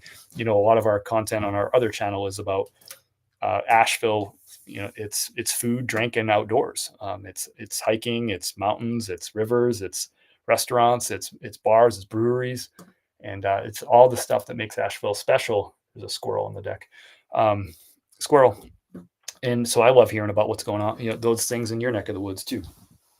Those are conversations that we love. Let's see if I get this order out. We got one more order on the table. Let's see here. Okay, this is going to M. First initial M in Riva, Maryland. We got a donation, a bag of coffee donated. Thank you so much. That brings us to 33 bags donated for that we're going to give for free to neighbors. So thank you. But also we got a bag of medium roast whole bean and a 2-pack of Drifting Is My Cardio, the shopping bags. I'll show you those again here if you haven't seen those before. So what do we got? We got one whole bean. Is that right? Yep, one whole bean. And a Thrifting Is My Cardio. This is a 13-gallon, like 100% cotton, like super heavy duty, rugged shopping bag. A lot of our followers are thrifters, they're garage sailors, they're resellers. But look at this. So you can load up. We put like 33 mixed clothing items like jeans, shirts, flannels, jackets. 33 that can fit in it. You can dual wield. So M is going to dual wield. M got 2 bags, so I'm going to dual wield the shopping bags. Thrifting Is My Cardio. Little Chris at Peak logo on there.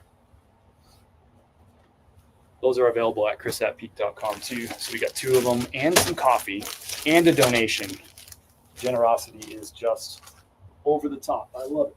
I can't tell you how much I appreciate it. I keep saying it, but I don't even know that I really have the words to describe my gratitude. That's just insane. Thanks, y'all. See, Mac got a huge barn shop delivered to run her business from. She was over the moon excited. Oh, really? No, I didn't see that. I haven't watched a lot of content, Teach. I haven't watched a lot of content because it's hard to take in. Every time I open up social media, the algorithm's smart, and it just puts like chimney rock flooding in front of me, and I'm like, I can't handle this. I can't handle it. It's just too much. It's just awful to see what's happened there. So I just can't really do much social media. I have my Facebook account. The algorithm is trained, so all it gives me is really 2 things at this point. It gives me cat videos, and it gives me videos of like old baseball, like interesting, weird plays from like classic Major League Baseball, like crazy old brawls or just strange plays. You're like, man, that's incredible. So I got it trained. So it just gives me baseball and cats. So that's the only thing I watch. So I haven't seen what anybody's up to, but I'm excited that sounds like Mac's got sounds like a step forward for her business. Like a really big evolution for her. That's cool. Thank you for sharing that with me. But the only safe place for me, thank you, M, as always, handwritten thank you card for everybody. It's the least I can do for y'all's generosity.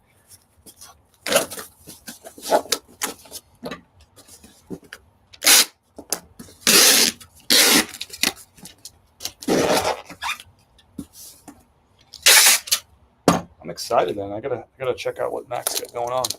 14 by 40, that's big. 14 by 40? That's like a house. Hold on. Let me see something here. Just to give me to see something. Hold on. Just gotta get some context. So this room is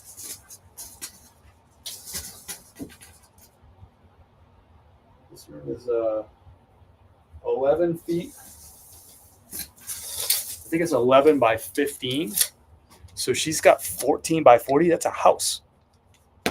This whole room is 14 by 15.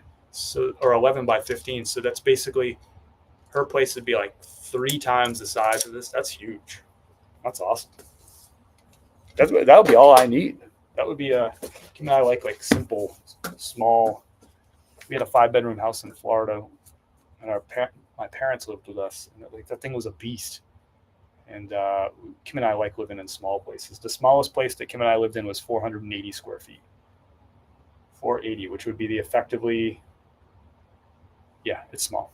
480 square feet. I don't know what the measurements are for that, but let's get this order out the door for M. Really generous.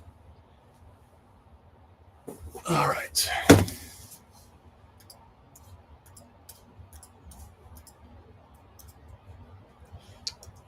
Really generous, M. Thank you.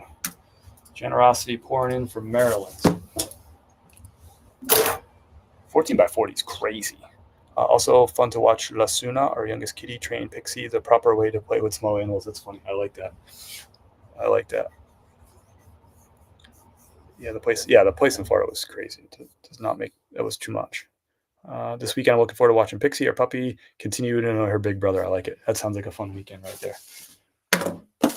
All right, Em, we're going to get this order out. This is our last one, unless somebody sneaks in like a little coffee order before we head out. Again, just a quick reminder, the donation links are at chris@peak.com. You can see it spelled out right there in the bottom corner, or you can click the links above or below to donate direct money directly to our neighbors who are 100% flooded out by this crazy storm. You can help them rebuild, make their homes actual homes again. Make these sheds homes again. You can also buy yourself some delicious coffee. You can donate coffee again. That's at that chris@peak.com. Go to the coffee link. Get you some coffee. If you do get a last minute order in right now, I'll ship it out right here on the live. Look at this pile right here. right there. That's all orders right there. This. It's crazy. Absolutely crazy, though. Your generosity is over the top. Over the top. But I'm also, unfortunately, it's not built into who I am, but unfortunately, I'm going to keep asking for it because we need it. Our neighbors are just so far away, months and months away from these rebuild projects being complete, and tens of thousands of dollars away from them being complete too. Insurance isn't fixing this. They're going to help. In some cases, they're going to help. In some cases, there's no insurance, but insurance is going to help. FEMA is going to help. But I mean, we're still tens and tens. Each of these families is easily tens of thousands of dollars short from what they need. We've raised $24,000. It's huge. It's a giant step in the right direction. It's gotten them off the mat. It's gotten them some momentum. But there's so much to go. There's so much to go. Someone buy some more coffee. Thanks, Cindy. I appreciate that. I appreciate it. I just tagged you in the video. Thank you. I'll go check it out. I don't know what platform you tagged me on, but I appreciate it. And just so people know, I don't really watch a lot of content. If you're like a TikTok creator, I don't watch a lot of TikTok anymore. I really don't enjoy the platform. I thought it was for a period of time the single best platform for short form content. And I just don't think that's true anymore. It's just so annoying. It's all filled with TikTok shop stuff and sponsored stuff. Yeah, it doesn't send me the videos that I want to see. It just gives me all kinds of junk. And I like watching content on the other platforms more. Thank you, Brenda. Oh my gosh. Brenda, what did you get? I don't know if I'm ready for this. Brenda, all I saw was the dollar amount. What the heck did you get? Brenda, 7 bags of coffee donated to our neighbors. Oh my gosh. I told you I got some tricks up my sleeves, and you are calling me on that. I have some tricks up my sleeves of how we're going to get this donated coffee out to people in our community that want bags of coffee and want cups of coffee. I got some.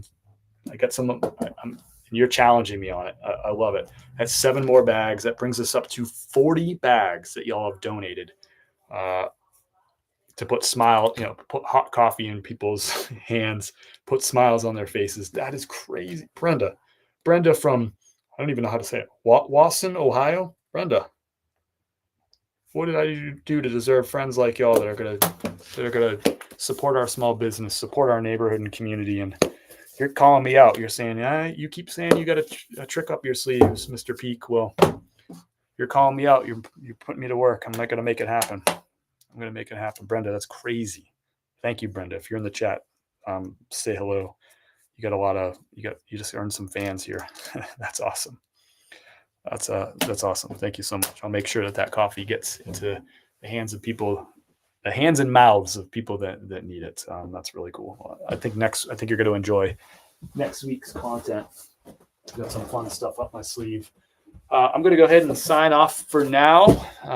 Just a last reminder, chris@peak.com, 3 donation links. All that money goes to our neighbors. You can also go to our coffee site, which is right at that same link, chris@peak.com. Click on the coffee link. You can purchase coffee. It's delicious. If you purchase it, I'm going to send it to you and you're going to love it and you're going to want more of it.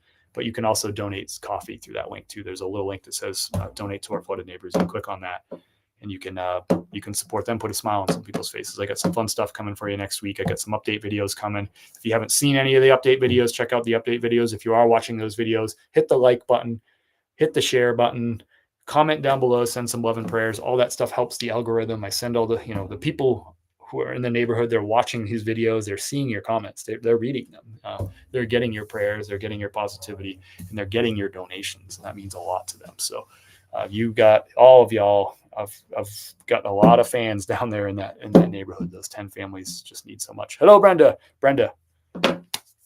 Thank you so much. Just incredible support. It goes a long way. When you're going through a time like this, just to get a good cup of coffee and a smile, it's going to go a long way for some folks. All right, y'all, signing off for now. We'll see you next time. I'll have a video out. I'll have a live up sometime soon. And either way, I'll be sending my gratitude. I don't even know what to say. Peace. Have a great weekend.